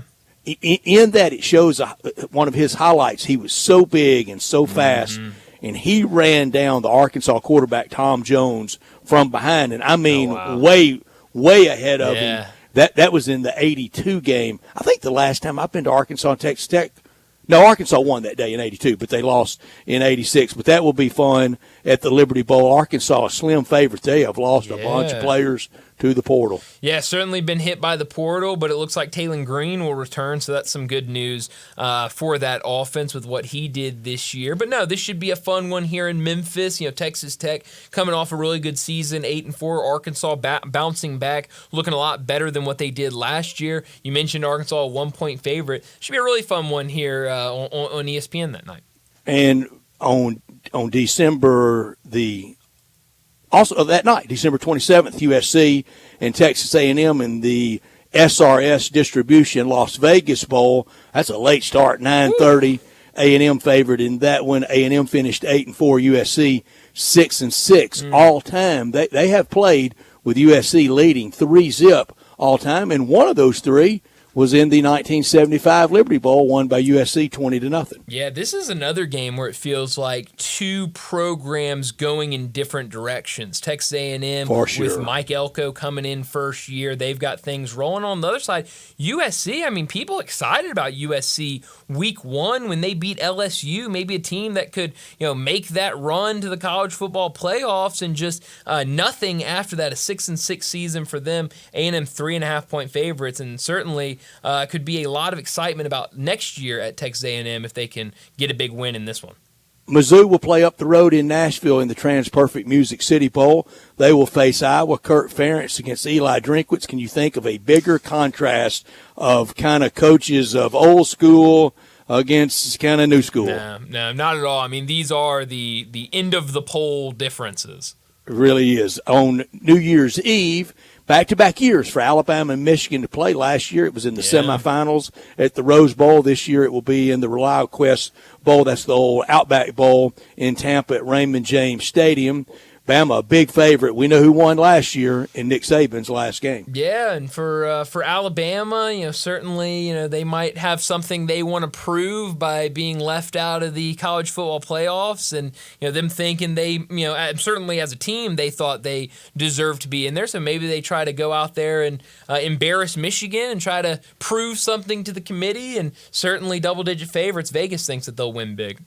A good matchup, South Carolina and Illinois. Brett Bielema back against the SEC. Shane Beamer with his team finishing 9-3 and playing Illinois. That feels like a game. Both are motivated that it'll be a good, fair fight. Both really want to be there and want to win. Yeah, and you mentioned it. Both teams, 9-3. Both teams really good seasons, and certainly, both want to win. And with South Carolina, with what they got out of Lenore Sellers this year, cap off a really good season for him, and could start that off-season buzz that we usually see. Usually, the one or two quarterbacks, have that big bowl game, and they kind of lead the off-season buzz.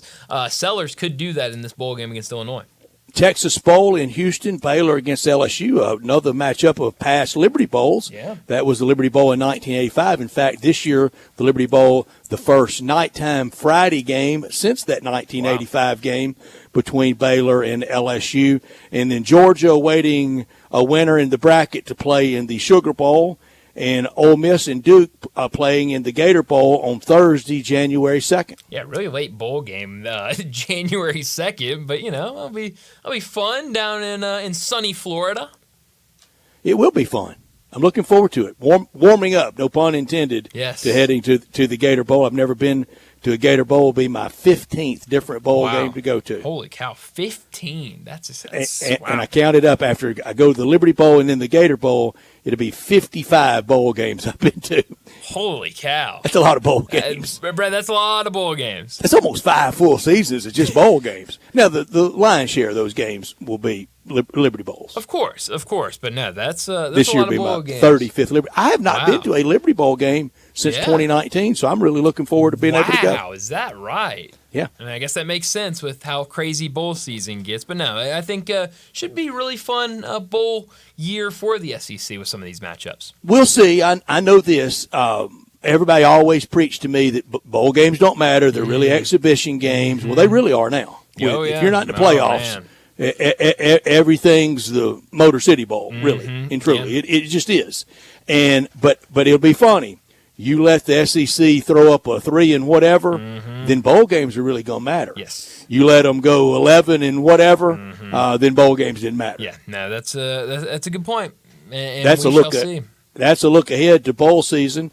We will look back next weekend on the games over the weekend. Brought to you by Sissy's Log Cabin, the official jeweler of the Memphis Grizzlies. And Merry Christmas to everyone out there. And please stop by at 4542 Poplar, and you'll just love what you see there in Laurelwood. Bill Jones and his great team here to stay, supporter of Tiger Athletics as well, and sponsor every week of our look back at the weekend in the SEC on Mondays at 4:30. The Mid-South's largest selection of one-of-a-kind jewelry, engagement rings, necklaces, earrings, wedding bands, 9,000 square foot in Laurelwood with expanded lines for Rolex, Cartier, diamonds, and more. Since 1970, with all the great locations across the Mid-South. Sissy's offers a selection of diamonds, estate jewelry, and fine gifts, and they're the official jeweler for the Memphis Grizzlies and FedEx Forum with the floor seat lounge and those beautiful display cases there at FedEx Forum. Unsurpassed value, exceptional service, expansive selection, and an extraordinary shopping experience because life's too short for ordinary jewelry. Well, we need to grab another break, and when we come back, it'll be time for Big Number of the Day. Join the voice of the Tigers, Dave Woloshin, for Wolo and Friends. Weekday mornings from 10 to 11 here on Sports 56 and 98.5 FM.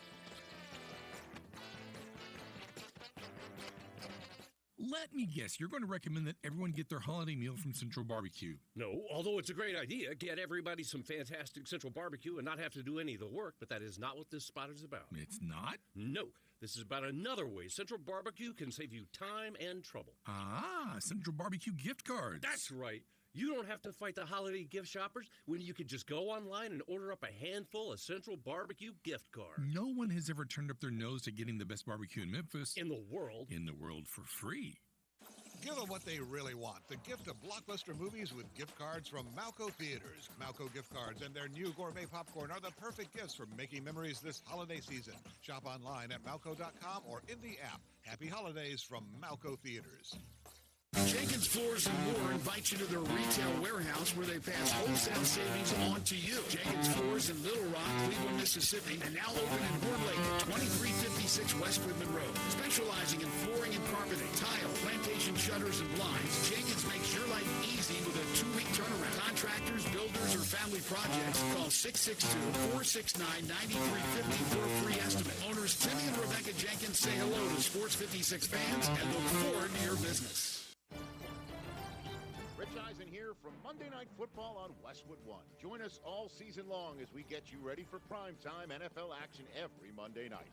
Along with Kevin Harlan, Hall of Fame quarterback Kurt Warner, and the entire Westwood One team will take you inside the locker rooms and the stadiums for exclusive previews and all the play-by-play action. Every week on Monday Night Football. Right here on Sports 56. This story of the one.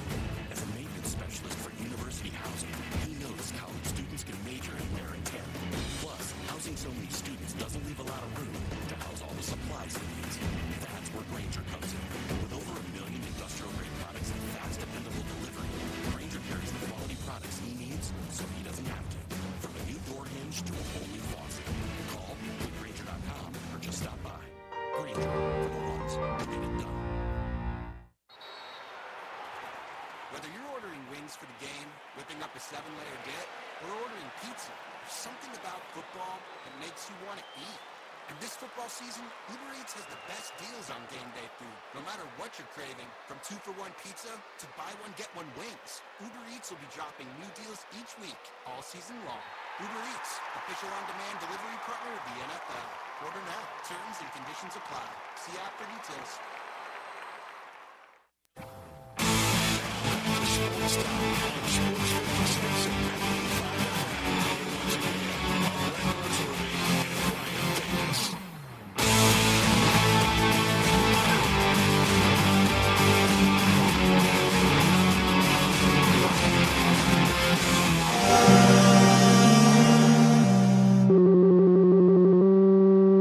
Big Daddy. Hello, Big Brand. It's a guy, he wants to be big, then he gets big, he doesn't want to be big anymore, then he gets small, but the suit's too big. Big Daddy. The big boy. You're a big guy. I think she's trying to pull a fast one on Big Daddy. The big number of the day. Well, Brett, my big number today is the number 1, and that's because 2024 is the first year in which the winners of the Heisman Trophy, which was Travis Hunter, the NBA MVP, which was Nikola Jokic, and the NHL MVP, which was Nathan McKinnon, all played for teams in the same state. Colorado. Wow, great the one. MVPs. Great one. Had not put that. That is really good. Yeah, it's good stuff. So I guess if you want to be an MVP, move to Colorado or get This traded was to the Colorado. year to show out, boy. Poor Rockies. Yeah, poor Rockies, poor, I guess Broncos. Yeah, poor Broncos. I was going to say there's still time, but no. Yeah, I don't think so. Nah, not for MVP. No, certainly that's not. Buffalo quarterback. That's Josh Allen. He's running away with that one. And Lamar Jackson's numbers any other year. Oh, man. That's almost unanimous. Yeah. I mean, it's kind of same thing with the Heisman voting, right? I mean, you got two. Brian, we're going to get to it. What's good for the questions around Lamar, they're going to be around Josh Allen. Okay, you can win MVPs. Yeah. When are you winning the postseason? Yeah, it's a good question. And ultimately getting to the Super Bowl. I know he's been to AFC Championship games, but it's time for both of them. So if it's good enough to criticize Lamar Jackson about that, I think it's fair enough on the other side. My big number is the number 5. That's the number of Ohio State wins all time against current SEC teams. They're 5, 14, and 1. 2 and 13 against current SEC teams in bowl games. Everybody talks about, the SEC won't go up there and play a regular season game, on campus. They'll play them in, kind of neutral site places. Well, 1988 is the last time for an SEC team to play at the Horseshoe. That was a 36-33 Ohio State regular season win. Texas was up there, but they weren't in the SEC when they went up. So that last time for Ohio State to come south, they say we won't go up there. Well, you're not knocking the door down to come down here either. No. Well, they went to Baton Rouge in '87. That was a 2-year deal when they came down to play LSU in Baton Rouge. Wow. Fred, that's a great big number. I say let's all play more. I'm with you. I mean, I understand the thought of not wanting to, but again, kind of going back, it's good for the game. It's good. People it's good would for the love to game, watch that. And especially when we go to 16 and you go to just 16 at larges. Yeah, there's no reason not to play tougher non-conference. Yeah, and to sell these season ticket packages, you're going to have to. No, you're right, because we've talked about it plenty of times. The teams that some of these teams are playing in non-conference, everybody's tired of seeing them. Tired of seeing them and voting with their rear end. Yeah, it's a good point. But now I'm really excited for this weekend. I mean, that game in particular, I know, I'm excited about all these playoff games, but Ohio State and Tennessee, Saturday night, I cannot wait for that matchup. I'm excited about SMU going to Penn State, and I feel upset there. I think SMU goes on the road and gets it done. They've only played one time ever, and it was a while ago, SMU and Penn State. And for both SMU and Tennessee, the weather's being so greatly overdone. I guess at both places they they won't feel satisfied unless it's a foot of snow on the ground. No. It's completely overdone. And, I mean, just this idea that, well, cold weather is just going to kill them. I mean, especially. First of all, it's not going to be that cold. No, and especially with Knoxville. I mean, and Vince was talking about it when we were talking with him earlier this hour. They had snow this week. I mean, I saw pictures in Knoxville of it snowing this week up there. Maybe impact SMU more going to State College, PA. Still, I mean, I just think that's a crazy argument. It is, boy. It has been talked about, and that's what they dream of. They want the Southern teams to go up there and play in that. When, like Vince said, how many times did they play in it this year? Exactly. That's a good point. Yeah, I loved when he said that. It hadn't snowed any of their games. I mean, it hadn't even really been that cold in many of their games. It looked like it's going to be miserable Friday night in South Bend for Indiana and Notre Dame, but they're not enjoying that as much. No, because there's not a Southern team that has to go up and play in that. But I'll bet you Friday night will be at kickoff. They're talking about it being 17 to 20 degrees. That will be the coldest either have ever kicked off a game. Yeah. I mean, either Notre Dame or Indiana. I would say that's probably pretty close, if not the coldest. And it's why the very essence of why the bowls were formed. Number one, at a time of year that there's not a lot of tourism. Bring them to the South to warm weather. Yeah.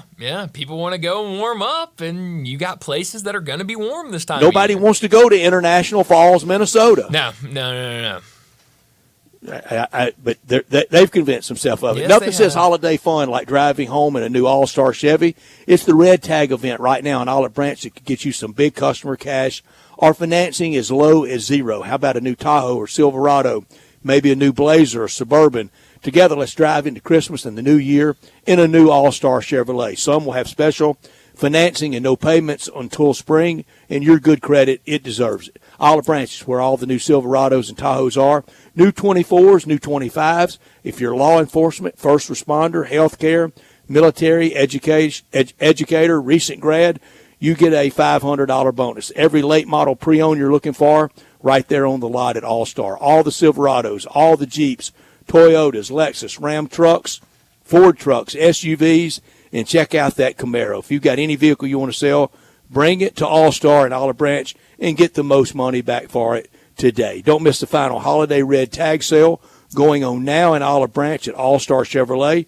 Drew and everyone at All-Star wish you and your family a very Merry Christmas and a Happy New Year. And for more information, go to allstarautogroup.com. Well, let's wrap up this hour and get to another break. When we come back, we got to talk about the Grizzlies. 2 games for them over the weekend. They split them. A win Friday night over the Brooklyn Nets and then a loss late last night against the Lakers. But DeMichael Cole, the Grizzlies beat writer over at the Commercial Appeal, he'll join us to start our third and final hour. We'll discuss everything that's going on with the Grizzlies. That comes your way next.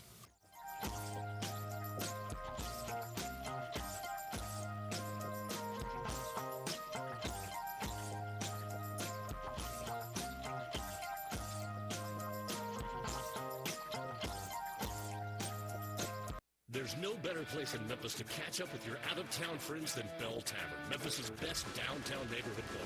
This is the time of year when old friends and far-flung relatives swing into town for a few days, and you want to get together someplace quiet, someplace friendly, and someplace with ice-cold beer and signature cocktails you can't find anywhere else. And that, my friends, is Bell Tavern. Tucked into Barbaro Alley, Bell Tavern is tailor-made for being with people you haven't seen in a while, and you get to show off the fact that you know the greatest bar in Memphis, and they don't. Simple, smooth, and every sip as easy as the last. Tito's handmade vodka tastes just as good with tap water as it does your favorite mix. Back in the day, Tito distilled, hand-bottled, taste-tested, sent out to a few friends, then taste-tested again to give you the finest juice around. No frills, no flavors, no fancy labels, just the good stuff, just Tito's. For recipes, videos, and more, visit Tito'sVodka.com. Distilled and bottled in Austin, Texas, 40% alcohol by volume, 80 proof, crafted and savored responsibly. There's no gift that's more beautiful, more personal, and more meaningful than the essential rest assurance. This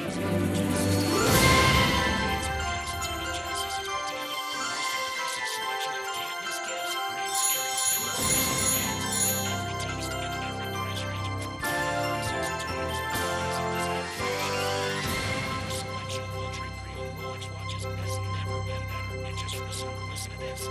Celebrate 5 years of zero interest financing on any home loan purchase with this special offer. Everything's affordable. Just call me now to find the price by 60 and match your payment. So come to Genesis Diamonds, our experts help you choose that perfect gift.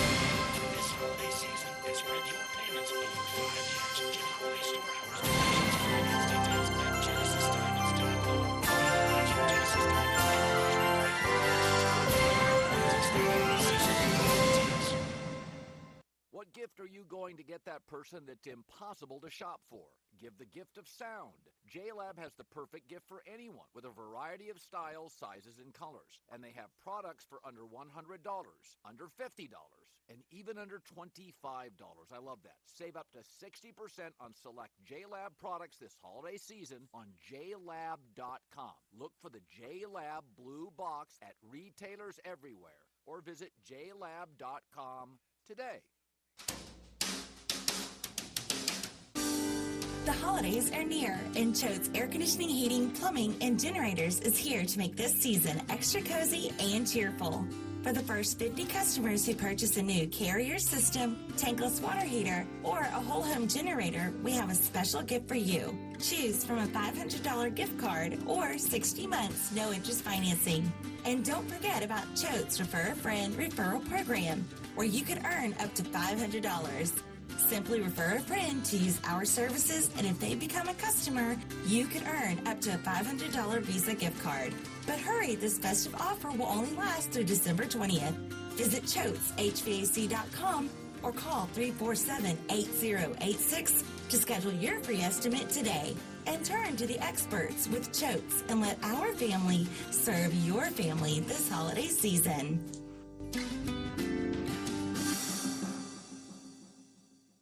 It's the Arkansas Razorbacks and the Texas Tech Red Raiders in this year's AutoZone Liberty Bowl. Plus, Rock and Roll Hall of Famer Venus Cavalieri. Arizona State will go at halftime.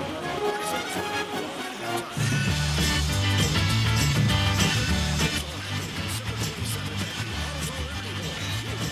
Get your tickets today by calling the AutoZone Liberty Bowl at 795-7700. That's the Razorbacks and the Red Raiders, December 27th at Tennessee Highland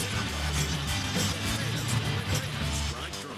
Broadcasting from the Family Leisure Studios, we are Sports 56, WHBQ Memphis, and W253DF Memphis. Now, back to Sports Time on Sports 56 and 98.5 FM. This hour brought to you by Jack Wiley, Rover Club Safety, once again, Red North and Brian. You say you stand by your man. Tell me something I don't understand. You said you love me, and that's a lie. Welcome back into Sports Time. Bryant and Brett with you as we start our third and final hour. And joining us now to talk some Grizzlies, DeMichael Cole, the Grizzlies beat writer at the Commercial Appeal. He joins us now. DeMichael, a 1-1 weekend for the Grizzlies, but they were able to finally pick up a win over the Brooklyn Nets, a team that beat them twice earlier this season. This game was added from the NBA Cup with the Grizzlies not advancing to bracket play. What did you see in that game, in particular, the back and forth between the two sides? You kind of saw something happen right there at halftime, and then really at the end of the game when both sides were really getting into it right there at the scores table.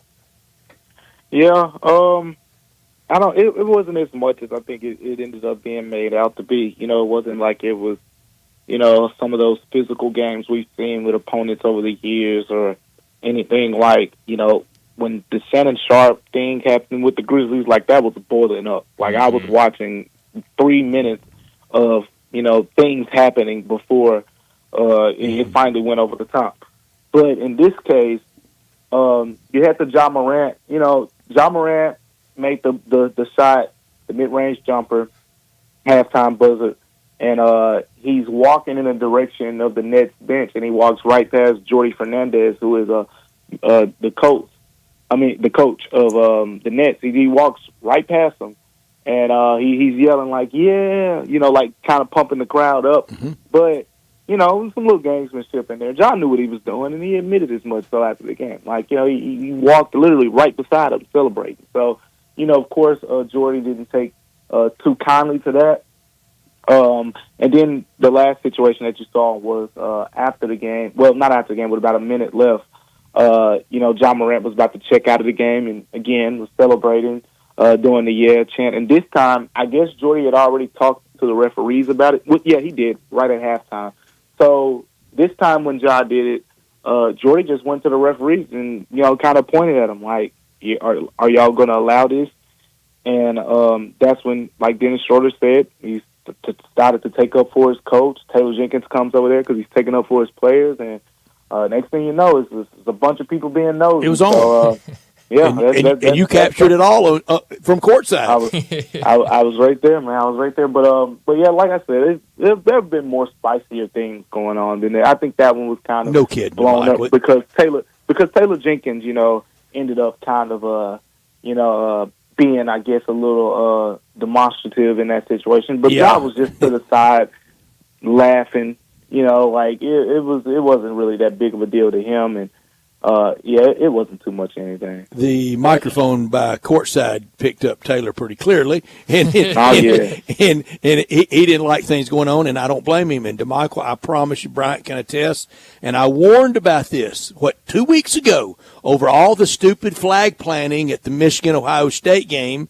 I just don't think the defeated gets to tell the victor how to act. Yeah, in a perfect world, I probably think we probably need to get rid of a flag planting. But I said then that there's going to be something else come along, and people are going to go, I don't want you doing that after games. And we had it twice last week in the NBA. We had Trae Young. They don't want him acting like he's rolling dice. Well, his team just advanced to Vegas. That's why he was doing it. Thank goodness at Brunson that it didn't bother him, but it did a lot of the Knicks fans and Knicks media and Knicks players. And then Friday night, so now we're saying that, exclaiming very loudly, yeah, when your team's doing well, that the other team doesn't like you doing that, and you're supposed to stop it. DeMichael, I don't want the rest of sports to get these stupid unwritten rules that baseball has. I'm with you. You're preaching the gospel, Brett. Because here's my thing. This is entertainment. This is sports entertainment. At the end of the day, play ball. Yeah, and things happen in between the lines. Like I think. Technical fouls have become too ticky-tack. I hate the way that they find guys in the NFL, for certain celebrations and things like that aren't, overly, excessively, disrespectful. They're just having fun. Just taking people's cash, too. That young Cincinnati Bengals player that jumped in the Salvation Army Red Kettle, and I know Charlotte Jones and the Jones family, they've been out there for years as one of the best sponsors, one of the biggest promoters of the Red Kettle campaign. Ezekiel Elliott did it, and they said interest and donations went up because of it, and they reached right in that man's pocket and took his money over it. I can't make sense of it. So my thing is, that's what people loved when the Grizzlies were playing the Warriors because of all the back and forth and things like that. Like, of course it gets exhausting at times because you want, at the end of the day, it's about the hoops. We want to watch hoops. We want to see guys hoop. And, I remember when Dylan Brooks said what he said about LeBron and called him old. The whole world, not just Grizzlies fans and Lakers fans, the whole world couldn't wait until the next time. I remember being out there in L.A. for that next game after Dylan Brooks said that, and people were in their seats earlier than usual, and it was a playoff game, of course, but people were in their seats earlier than usual. And I remember when LeBron James and Dylan Brooks were doing their pregame warm-ups, and they both kind of went to the back of their respective layup lines at the same time, so they both were standing at half court with their backs turned to each other, and you just felt the energy just uptick in the arena. And we're talking about in warm-ups. So, there's an entertainment aspect that I think I'm almost, afraid that it's just being, neglected in a way because we're so big on, protecting, the sportsmanship and people's feelings. This stuff isn't leading to anything, super excessive. Trae Young did his little thing, and, it was that. The flag planting, it's whatever. Like I don't have a problem with it personally, but Tennessee better plant that flag Saturday, at Columbus. I tell you what, those people in Columbus, they're on guard at this point for that flag planting stuff. After what happened in Michigan, they might be ready if that's the case. But yeah, I'm with you. Baseball came out with that campaign because, again, baseball is the sport where this happens the most. Remember a couple years ago, well, it's been a few years now. It's about 4 years ago.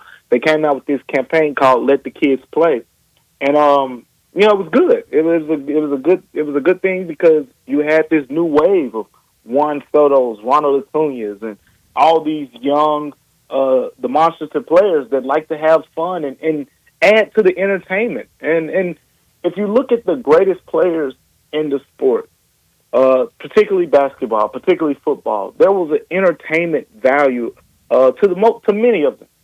You could say, like guys like Tim Duncan for the most part were strictly business, but there was entertainment, to Kobe. There was an entertainment aspect to, Michael Jordan and certain guys like that. And Muhammad Ali, he talked. Oh yeah, he's at the top of the list. He's at the top of the list in 20th century, maybe the biggest talker. But you know what else he did? He backed it up. He walked the walk. Oh yeah. Yeah. So in that game, you had, 3 guys with 20 or more points for the Grizzlies. You had Ja with 28, Desmond with 21, Jaren with 20, and then Santi off the bench with 20 as well. I mean, these guys look really locked in, especially as you're kind of getting this group back together and more healthy. Yeah. I think what I've gathered from it is, like you said, the team is getting healthier.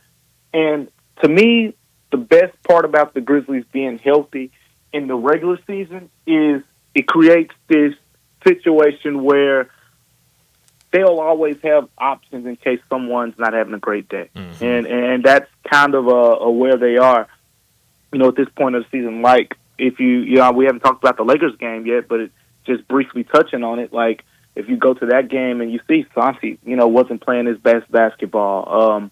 Jay Huff, didn't necessarily have a great game. Well, guess what? You throw Zach Edey in there, boom. He has 13, 10, and he's plus 12 while he's in the game.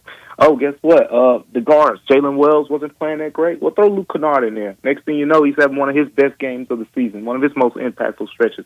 So you have different buttons that you can press when things aren't working, whereas most teams, you're playing your 8 or 9, and hey, these are our guys. If they don't got it, we just tip our hats. We get ready for the next game.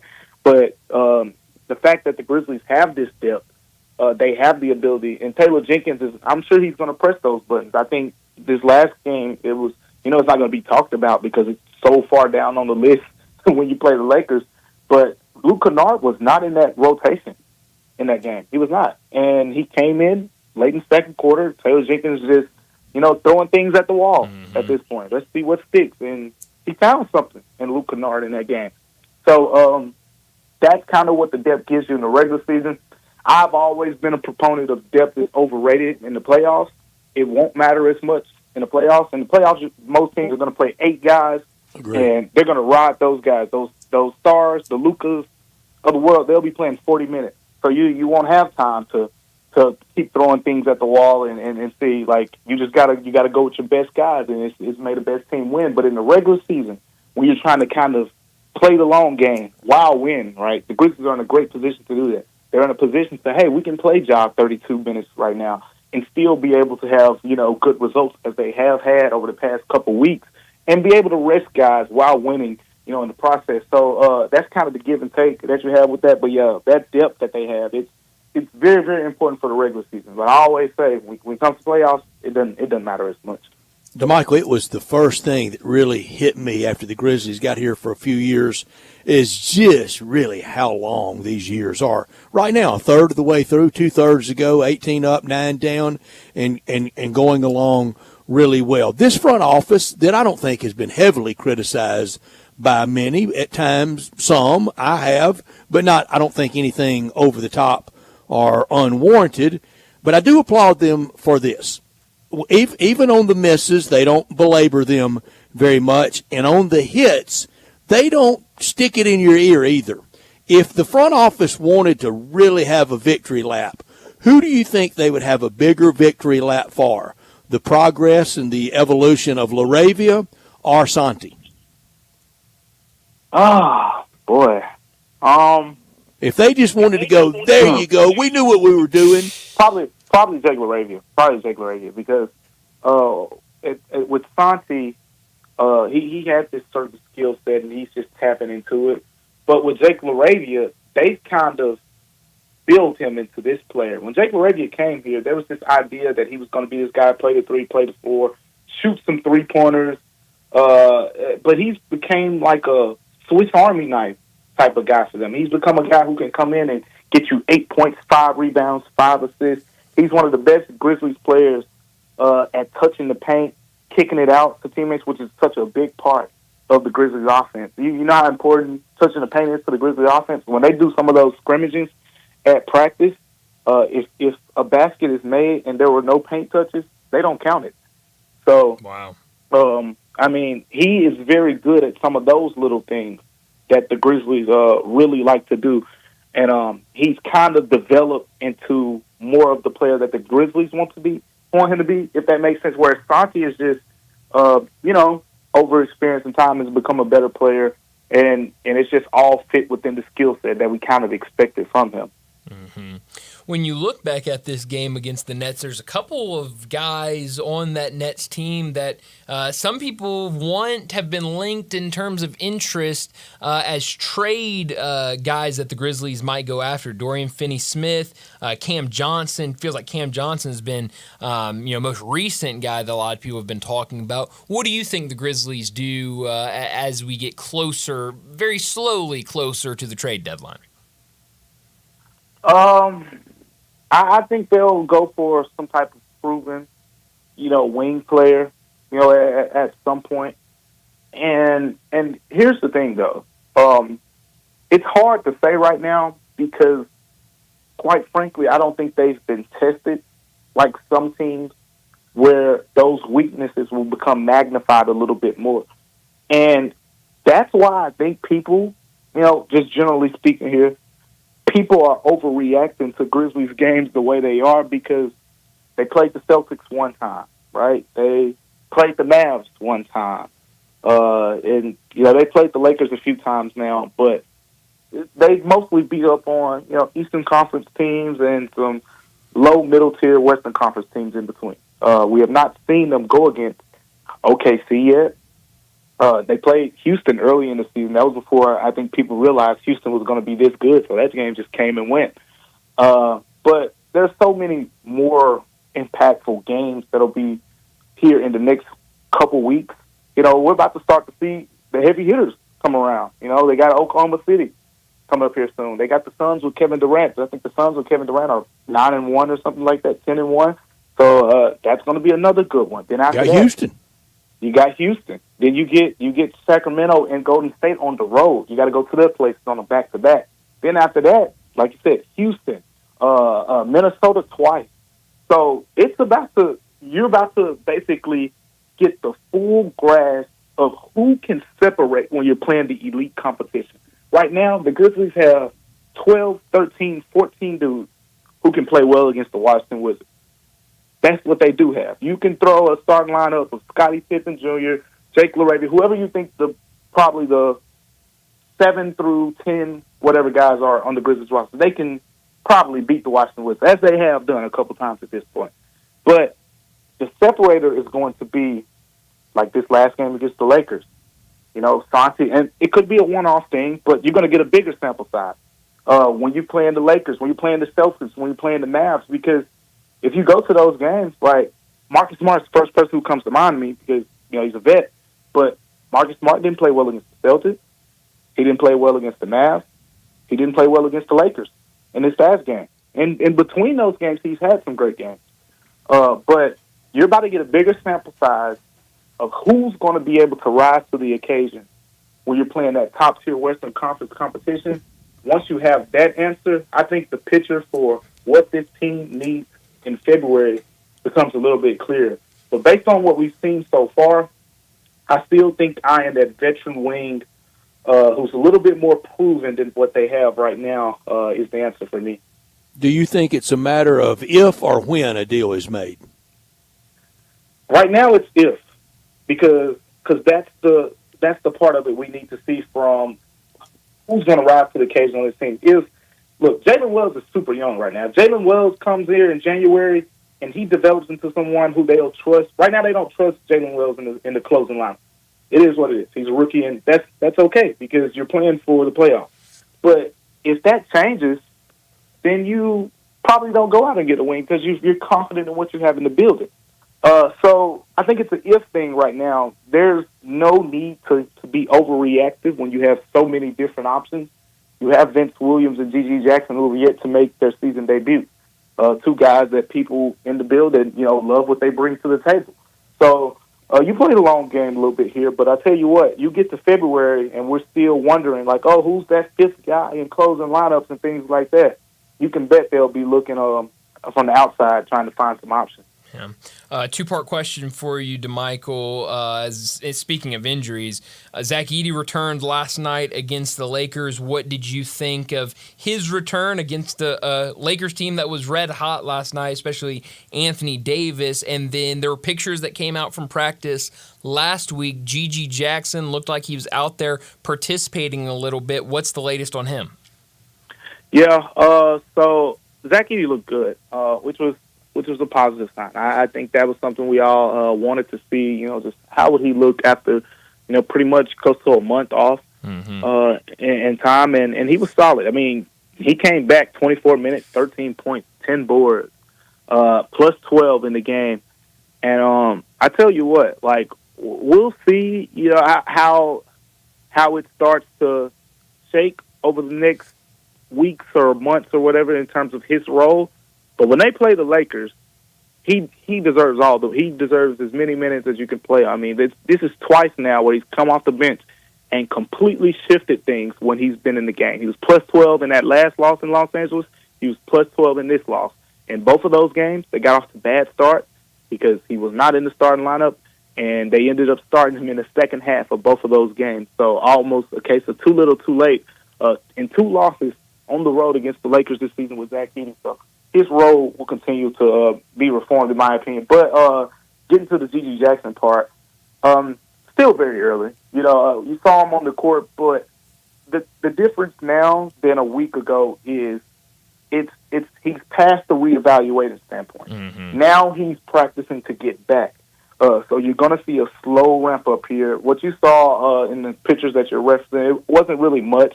He's just shooting. Sure. I think the best way to put it is probably non-contact 1-on-0 stuff. He's not there yet where you're going to see him in 3-on-3s or 5-on-5s or anything like that. It's just to the point where, hey, look, we know that there's a light at the end of this tunnel when he'll be ready. Whereas when you're saying a player will be reevaluated in a certain amount of time, now you've been a little bit more careful. It's more about making sure that things have healed properly. In this case, seems like he's healed well. You're just building up the strength, all those things, and that's where he is right now. So again, I've seen him really break some sweat. He's working really hard, and over the next few weeks, what you'll see is he'll start doing some 3-on-3 stuff, some half court stuff. Then they'll wrap him up to 5-on-5 full court, and it'll be contact, and then you'll see him play. Mm-hmm. And somebody Friday night on the Nets was chirping at him. Oh yeah. There was definitely a lot of chirping going on from that side. I think that was the part that didn't that kind of went swept under the rug a little bit because because it's John Morant, right? But especially when they made that run in the third quarter, and a couple of Grizzlies players pointed it out to me too. But I saw it myself. Like there was some assistant coaches on the Nets, and I think something like one of the Grizzlies players someone said something like "talk now" or something like that. So there was some chirping going on the other side. Interesting. Last thing for you, DeMichael. It was a slow week last week because a lot of downtime, NBA Cup stuff going on. They didn't play. It was Sunday to Friday. This week, kind of similar. You've got Sunday to Thursday before the Grizzlies play again against Golden State. Then they'll play on the road against Atlanta before we next talk to you. What do you want to see in these next two games from the Grizzlies? Oh, man. You get back in the win column for one, but in terms of just the nuances of it. One, you play a consistent basketball from the standpoint of this Warriors team is going to be, it's going to be a very good test for, them mentally as well, because Dennis Schroeder's over there.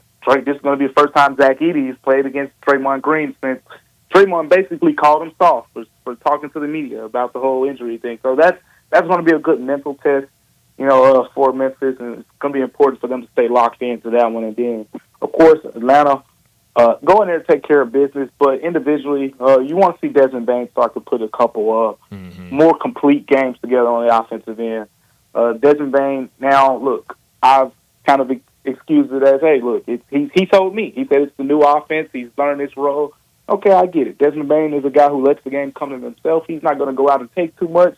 But 8 shot attempts for a guy who's making as much money as he's making, that's just, I don't care what type of sharing the ball offense you're running. Desmond Bain should be taking 8 shots.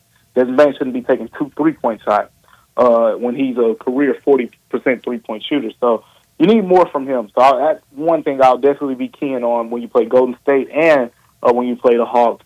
Desmond Bain's going to have to bring a little bit more to the table. Mm-hmm. Well, it should be fun to see how they bounce back. DeMichael, as always, thanks so much for joining us, and we'll do it again next week. All right, take care, guys. Thanks, DeMichael. Thank you, DeMichael. DeMichael Cole with us from the Commercial Appeal on all things Grizzlies. 7 more games in 2024 for the Grizzlies. Wow. The year has rolled by, especially the basketball season. It happened, didn't it? It happened just like that. But, yeah, 7 more and, 4-3, 5-2, I take right now. Yeah, and, I mean, let's see. Those opponents, Golden State, Atlanta, Clippers, Toronto, New Orleans, OKC, and Phoenix. So let me amend that. I want 5-2. Okay, all right. I'd be thrilled with 5-2 over that. And the next time the Grizzlies see the Lakers anywhere, the last Saturday night home game of the year, March 29th, 2025, what will be the state of the Lakers then? Yeah, I mean, what will that roster look like? What will the whole dynamic? Who will be playing? Bronny? Yeah, I mean, there's a lot of questions about that roster. For J.J. Redick, yeah. Will he be thinking, what I signed up for this for? You can't turn it down. No. When you get that opportunity, you have First to time you've ever been a head coach, you're the coach of the Los Angeles Lakers with LeBron James. Yeah, you sign up for that. You don't turn that down. No, not at all. But no, it'll be a fun little run to the end of the year for the Grizzlies. But like I was telling Michael, another weird week where, last week we had all the NBA Cup stuff and you went from Sunday to Friday. Now this week, Sunday to Thursday, a lot of downtime, but good for those guys that are a little banged up. Try to work back to getting a little healthier. Yeah, the Cup Finals tomorrow night. Then no games Wednesday, right? Yeah, that's right. So 13 games Thursday league-wide. Kind of weird, but hey, NBA knows what they're doing. Well, I'll give them the benefit of the doubt on this one. Yeah. Before we get to a break, let me remind you about Jaguar Land Rover Bluff City. Jaguar Bluff City, they've been the premier Jaguar dealership for the greater Memphis area since 1984. Their talented team, they're ready to help you find your next perfect vehicle at unbeatable rates. Swing by Jaguar Land Rover Bluff City today and check out the new 2025 models like the 2025 Range Rover Sport, the 2025 Range Rover Velar, and the 2025 Defender. Test drive the Range Rover Sport where luxury meets performance. It's a perfect mix of style, performance, and versatility with options ranging from 360 horsepower up to 635. It's also available as a plug-in hybrid electric vehicle with $7,500 federal tax credit when leased with approved credit. Take a look at the Range Rover Velar, powered by mild hybrid technology and enhanced with the latest well-being features and fully connected entertainment system. The Range Rover Velar is the ultimate luxury compact crossover. Purchase yours today and get special 4.4% for 72 months financing available with approved credit. Don't forget about the Defender. Available in multiple models to fit your needs, the Defender is built for the modern explorer, and Jaguar Bluff City is offering special interest rates for 60 and 72 months on various models. Give them a call, 877-259-6169. Go online, jaguarbluffcity.com. Make sure you go out and visit them, 6335 Wheel Cove, just off of Quince. You won't miss it. Go out there and test drive those beautiful vehicles at Bluff City Jaguar. Well, let's get to a break. When we come back, get to our Monday Night Football pick and preview 2 games tonight. Minnesota against Chicago, Atlanta versus Las Vegas. We'll also get to our Big Four. Big Four this week, 4 best players for the 4 teams combined in the 21st century with a minimum of 3 years played with that team. We'll get to all of that next on Sports Time. Broadcasting from the Family Leisure Studio, we are Sports 56 and 98.5 FM. Since 1948, in the alley, the Rendezvous. I'm with John Burgess. John, what's going on in the Rendezvous? Brett, after 76 years, we've decided to expand our product line. Anyone who's tasted our ribs is familiar with our vinegar base. It's now available in the 32-ounce jar. It's so good to base or marinate all meats. I even put a little bit on turnip greens. Something we've been using at the restaurant or at our house has been the Greek seasoning. My father was a cook, but my mother was a chef. And she was the one that put Greek seasoning on everything from a Mediterranean diet or steak. My mom used it on soup, salad, veggies, fish, any meat. It's a great seasoning and a flavor enhancer. My brother Nick figured out salt and pepper is more than just McCormick's and Morton's. He's come up with the perfect blend we use to coat our shoulders and our brisket, and he used to make it for his friends as Christmas gifts, and they loved it. All these products are available at Rendezvous. They're online for shipping as gifts and in many grocery stores. And if they're not in your favorite grocery store, ask your grocer to stock it. A beloved family affair is still going strong since 1948. Rendezvous.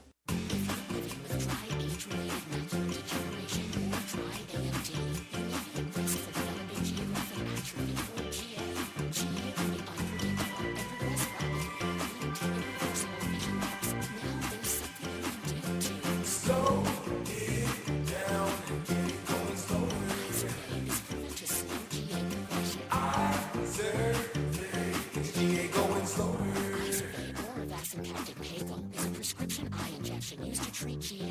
Don't take it if you have an infection or active swelling in or around your eye. Izervay can cause eye infection, retinal detachment, or increased risk of wet AMD. Izervay may temporarily increase eye pressure. Your vision may be impaired after an eye injection or exam. Don't delay. Ask your doctor about Izervay today. Izervay, GA going slower. Visit Izervay.com. That's IZERVAY.com. Paid for by Astellas Pharma.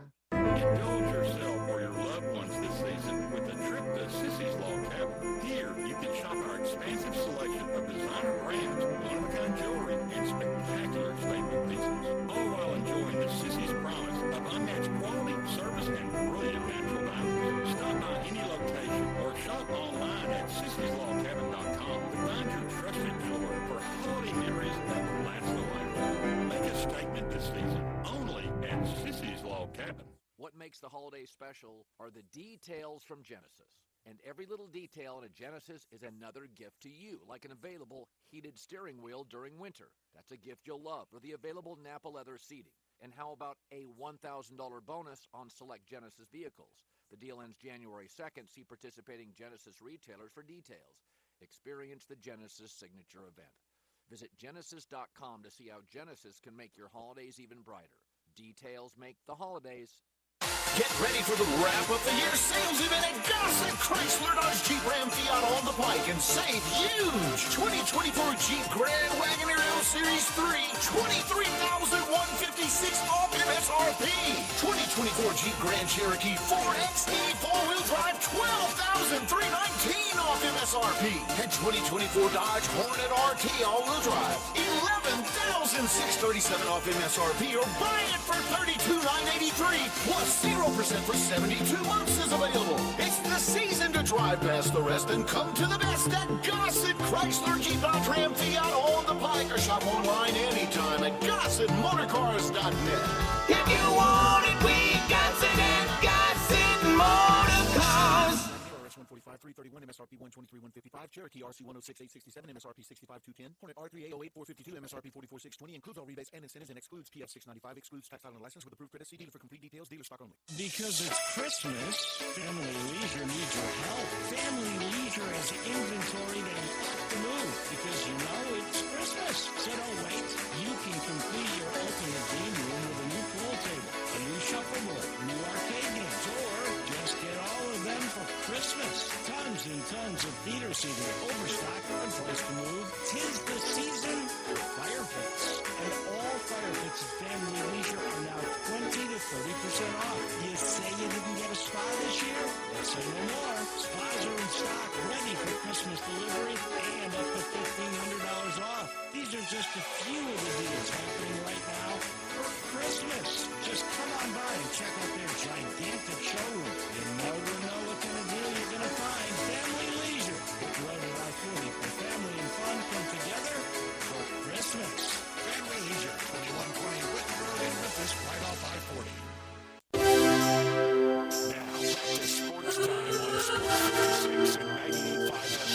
This hour brought to you by Jaguar Land Rover Bluff City. Here once again are Greg Roseworthy and Brian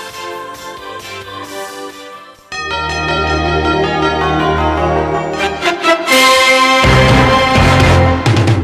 Hello again, everyone. I'm Howard Cosell. Welcome aboard.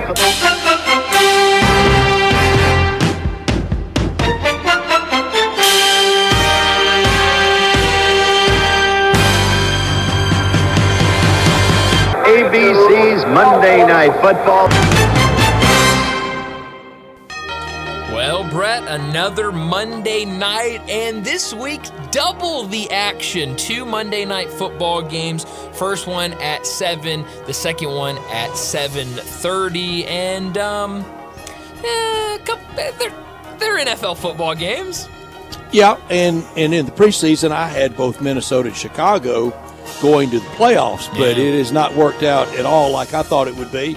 I thought it'd be Minnesota with J.J. McCarthy. Yeah, and that big injury, and now And one of the stories of the year has been Sam Darnold. Has been Sam Darnold and what he's been able to do at 28 quarterback. touchdowns. It's crazy. I mean, who would have thought? I did not have that on my NFL bingo board before the year. And how did he get to 28 touchdowns?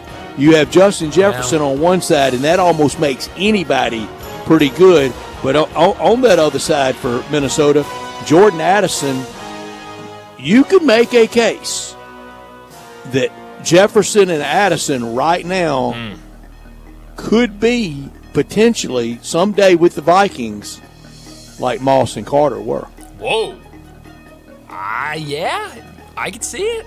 And I'll bet you we get crazy. Randy Moss and Chris Carter talk when we get to the Big Four. But that's the first game. That's on ABC starting at 7. The second game on ESPN starts at 7:30. I'll get Darian's pick. I hadn't got a hold of him this weekend. Connor won the weekend in the NFL, going 6-3. I went 4-5. Bryant, you went 3-6, and even Darian had one of those weeks. Finally, 2-7. Really? I mean, he hadn't had that much. Yeah, I mean, hardly any. Good, I guess. I mean, I hate it for him. I love Darian, but his lead's so big, I don't think it can be blown. Doesn't even matter. He'll have to really be bad in bowl and playoff time. Well, maybe. We can only hope, right? Maybe so. Connor takes Minnesota and Atlanta. I'm going to take Minnesota and Atlanta. And in that second game, the quarterback play in that one, that may be hide your eyes.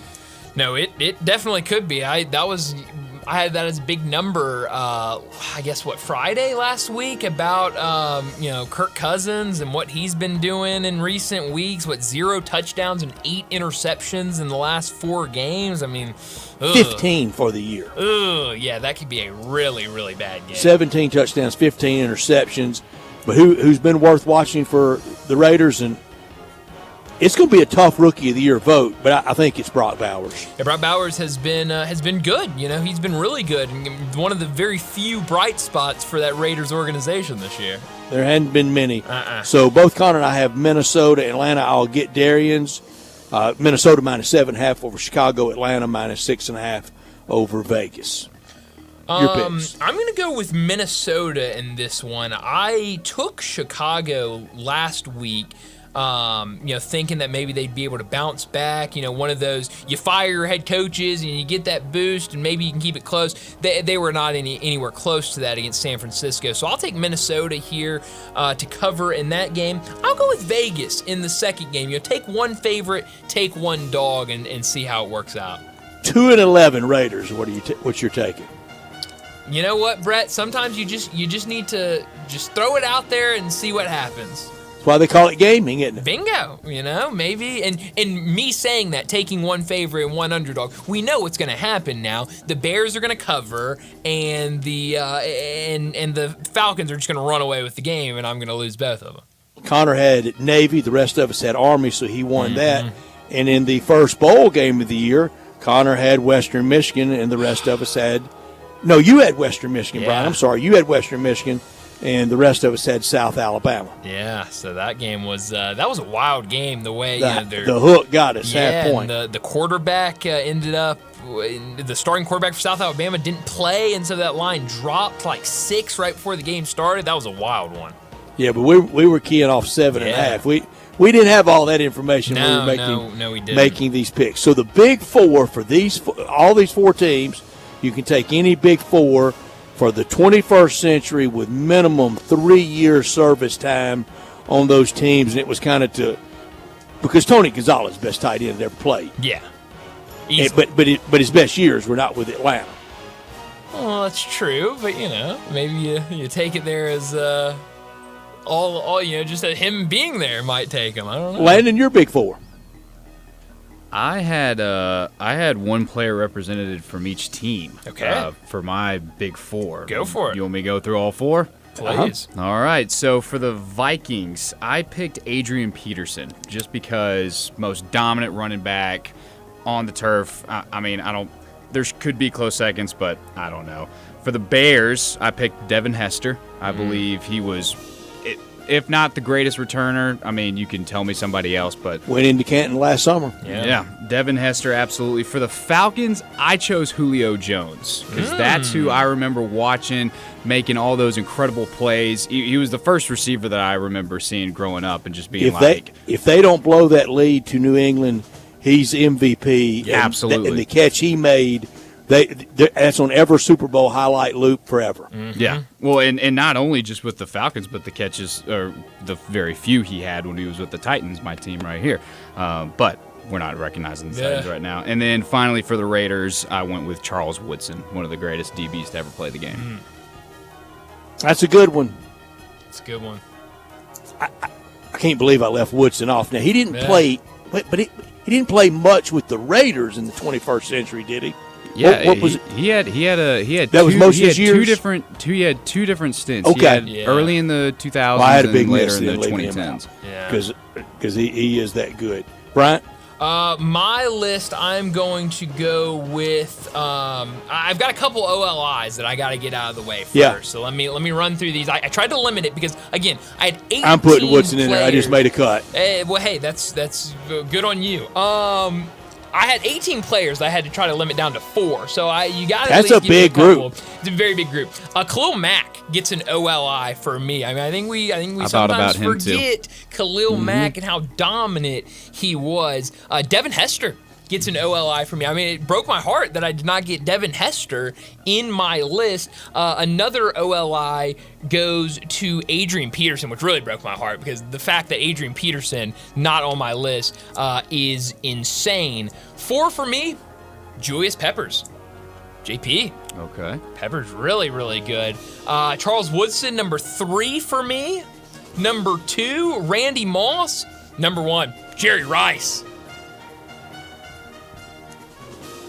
Jerry Rice with the Raiders? With the Brett, he was on the team. I got to Super Bowl. Exactly. I got to toss him a bone. Yeah. Maybe best wide receiver to ever play. Jerry Rice. Well, that's true. Did you consider Rich Gannon? I didn't. He was on my list, I think. So far, no mention other than by me way back at the beginning about Michael Vick.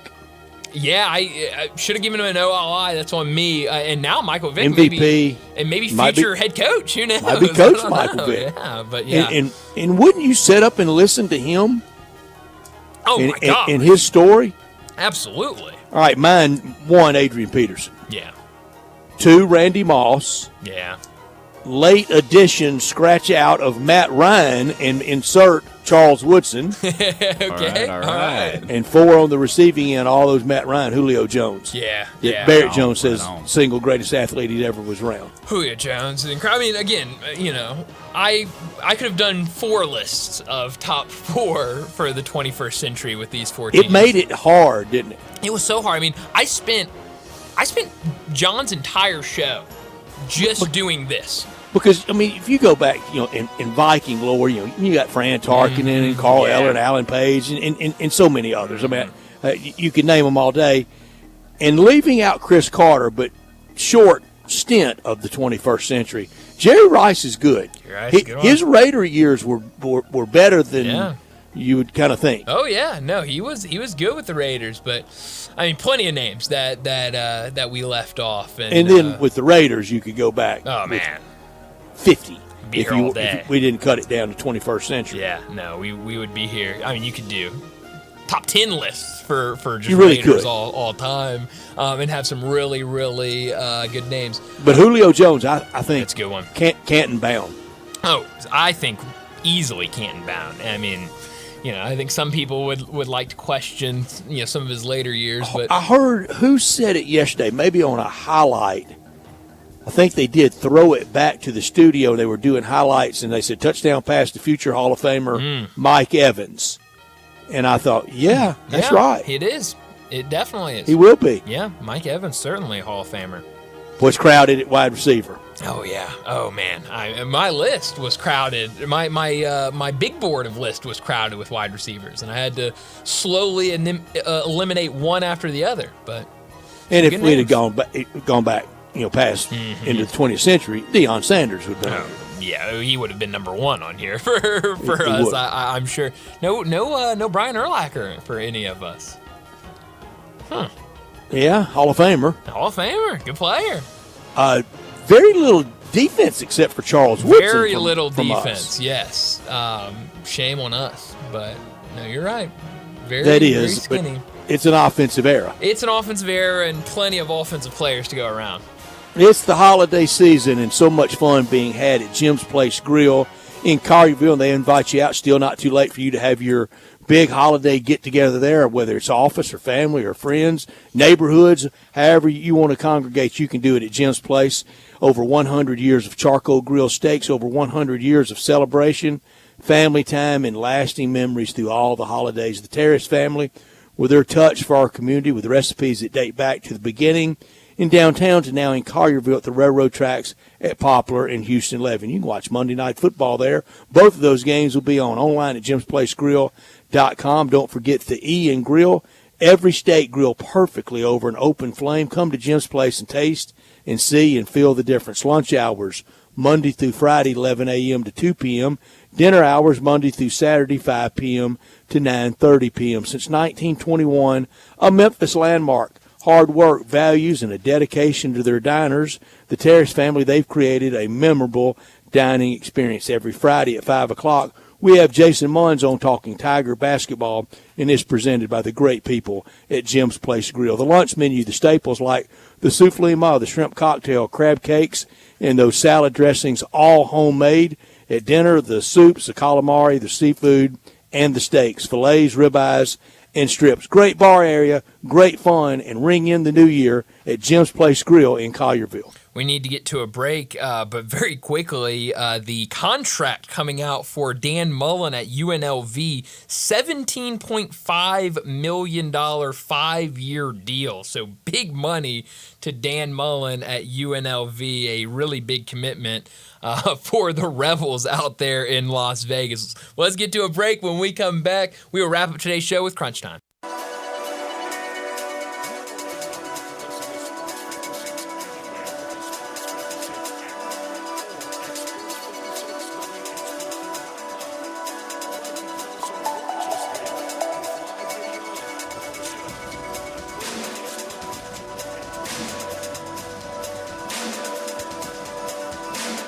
Someone you know or care about has dealt with a difficult divorce. When facing divorce, you need the attorneys at Rice Law. Nick and Larry Rice lead the firm with 3 generations and 7 decades of experience. Located in Memphis, serving the entire state of Tennessee and North Mississippi. Rice Law is who you need to call. Simple or difficult divorce, they know how to handle it. Call Rice Law at 901-526-6701, or for more information, visit them at aboutdivorce.com. That's aboutdivorce.com. What happens when former real estate agents want to sell their homes? This is Sheldon Rosengarten with Mark's Bensdorf Realtors. I am so proud and feel so honored when former real estate agents contact me when they want to sell their homes or someone has called them asking whom they should use. They know that I've been in the business for quite a while, have a great deal of experience, and know that I'm good at marketing and I'm part of a nationwide relocation network. Over the years, I've developed a highly successful strategic marketing program that can make the difference in what you make and when. Thinking of selling? Talk to 2 to 3 real estate brokers, but make sure I'm one of them. Remember what people often say, that when you want the job done, call Shell Done. So if you or somebody you know is thinking of selling, remember what other former real estate agents do. They can call me at 483-0546 or email me at memphisrelocate.com. Shell Dunn Rosengarten at memphisrelocate.com or 483-0546. Hi, this is Troy Five-Ash, owner of Five-Ash Roofing. I have been told that my ads are all business and I should share some of my personality. Okay, I love tongue twisters, like the one about the terrific tasting toast by Taste Tester Toaster, or Big Black Bugs, Bleed Blue Blood, and of course Sally and her seashells. Or of course the ever-present I'm a Mother Pheasant Plucker, I plug Mother Pheasants. Okay, enough of that. If you want an honest, fair, reasonable roofing, siding, or gutter estimate, call Five-Ash Roofing at 367-0050. That's exactly what you'll get. No empty promises, no high-pressure sales tactics, and no fast-talking salesman trying to convince you that today and only today is the best day for you to get a new roof. For the record, the best day to get a new roof is when you're ready for one. Five-Ash Roofing, fair, honest, and ethical. 367-0050 or memphisroofer.com. Five-Ash Roofing, it's what we do. We're here for you. Join us celebrating 26 years of Napa Cafe. Hi, I'm Glenda Hastings, owner of Napa Cafe, and I'm inviting you over for dinner. Treat yourself tonight with a delightful dinner of scrumptious combinations, fresh salads, homemade soups, or maybe start with an appetizer, like our baked Dungeness crab dip with manchego cheese, lemon, garlic, and French baguette toast. Drift into one of our fresh seafood dishes, like the caramelized sea scallops with curry beurre blanc, black forbidden rice, and Thai mango salad, or our ancho honey glazed salmon with creamy black bean puree, avocado pico de gallo, and jalapeno crema. Maybe you're looking for something cozy and comforting, like our Duroc pork chop with apple brandy demi-glaze and blue cheese bacon mashed potatoes. We have something for everyone. Napa Cafe, open Wednesday through Saturday for dinner starting at 5 o'clock. For reservations, visit our website at napacafe.com. Come join us as we celebrate 26 years of Napa Cafe. I'd sure love to see you.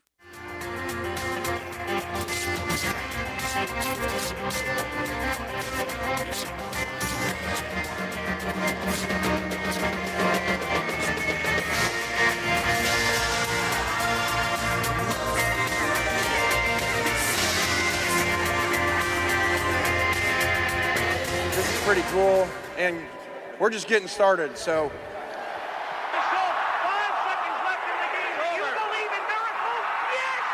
Spanning the globe. Go crazy, folks! Go crazy! This is for all the babies crunch time. You are looking live. In your life have you seen anything like that? Goodbye! Hello, Haskins. It's obviously crunch time. Hammer, nail, coffin. This baby is over. Well, Brett, what I learned today is that the NBA Cup final is set. Bucks and Thunder will take place tomorrow night, 7:30 on ABC. Every player on each team is guaranteed at least $205,988, and the winning team will get $514,951 apiece. Very specific numbers, but still, when you look at that, a good payday for those Rookie contract guys. people will love that. Oh, they will certainly love that. I'm sure even those stars on those teams, they don't mind, $500,000 dropped in your lap. No, you'll take that easily. Always take that. Oh, Don't yeah. care who you are. But hopefully a fun game between a Bucks team that's really turned it around and a Thunder team that has looked solid all year long. There's somebody out there that'll spend it. Oh, I'll spend There's it for somebody them. out there that'll save it, too. Sure. What I learned, the Grizzlies lost last night in Los Angeles, but made a big comeback, made it close. But back to Friday night, I am so worried about other sports adopting these unwritten rules like baseball. I predicted it. It's already starting to happen. Everybody play, leave your feelings at the door, and if you don't win, try to get them next time. All that stuff Friday night, I'm not being a homer here. I don't think that was on the Grizzlies. Look, if you win, you can talk. If you lose, you got to be quiet. Yeah, I'm with you on that. What I could have done without, it is the story that came out Saturday morning. Marshall pulled out of the Independence Bowl because their roster was depleted Disgraceful. by opt-outs and the transfer portal. This is a Marshall team. We talked about them last week because they were in the Sun Belt Championship game. 10-3 record. They won the Sun Belt Championship 31-3 over Louisiana. Right after that game was over, head coach Charles Huff announced he was taking the head coaching job at Southern Miss. And since then, according to 247 Sports, 29 players are currently in the portal from Marshall, and they've had one or two opt out from the bowl game to go to the NFL. Marshall was set to play Army in the Independence Bowl, but now it's been announced that Louisiana Tech, who finished 5-7, will take Marshall's place in that bowl game. Brian, I hate it potentially for some bowl site, city, sponsor, but this is natural market forces taking over. You could get somebody up on the eve of the game, pull this, and the game gets the plug pulled. Man, it would have to, yeah.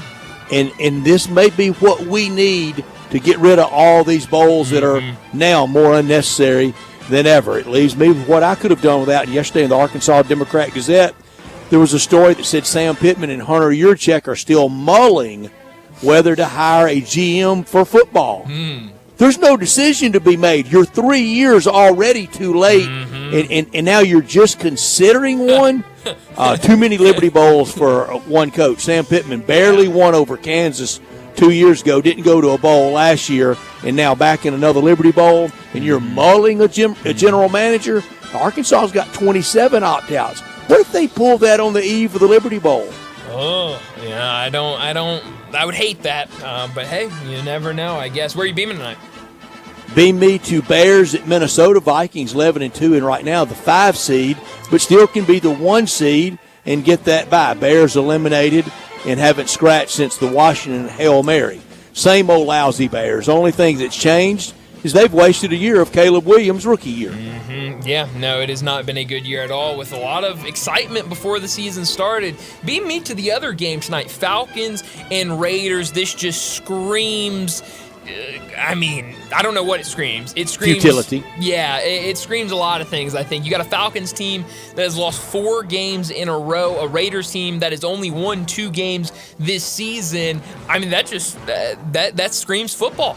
Did you see the story that Tom Brady is going to be very big on deciding who they draft at quarterback? Look, decide what you want to be. If you want to be owner, fine. Yeah. If you want to be broadcaster, fine. Yeah. You can't be both. How are people letting him near their building and him getting intel? No, I mean, they shouldn't be at all, because you're right. Not at all. I mean, if you are being a big part in decisions for a franchise, no. Nobody should let you anywhere near their doors. Falcons, Raiders, both could have had Bill Belichick, and instead they hired Raheem Morris and big dummy Antonio Pierce. That's why that game doesn't matter tonight. No wonder they're both going nowhere. 6 NBA games tonight.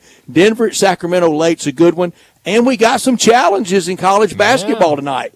The WAC CUSA Challenge and the SoCon A-Sun Challenge. Oh, I love the SoCon A-Sun Challenge. Maybe my favorite challenge of them all. But no, light night in college basketball. We do have 2 football games and a little bit of NBA in there as well. That's all the time we have. Enjoy your night. We'll talk to you again tomorrow afternoon.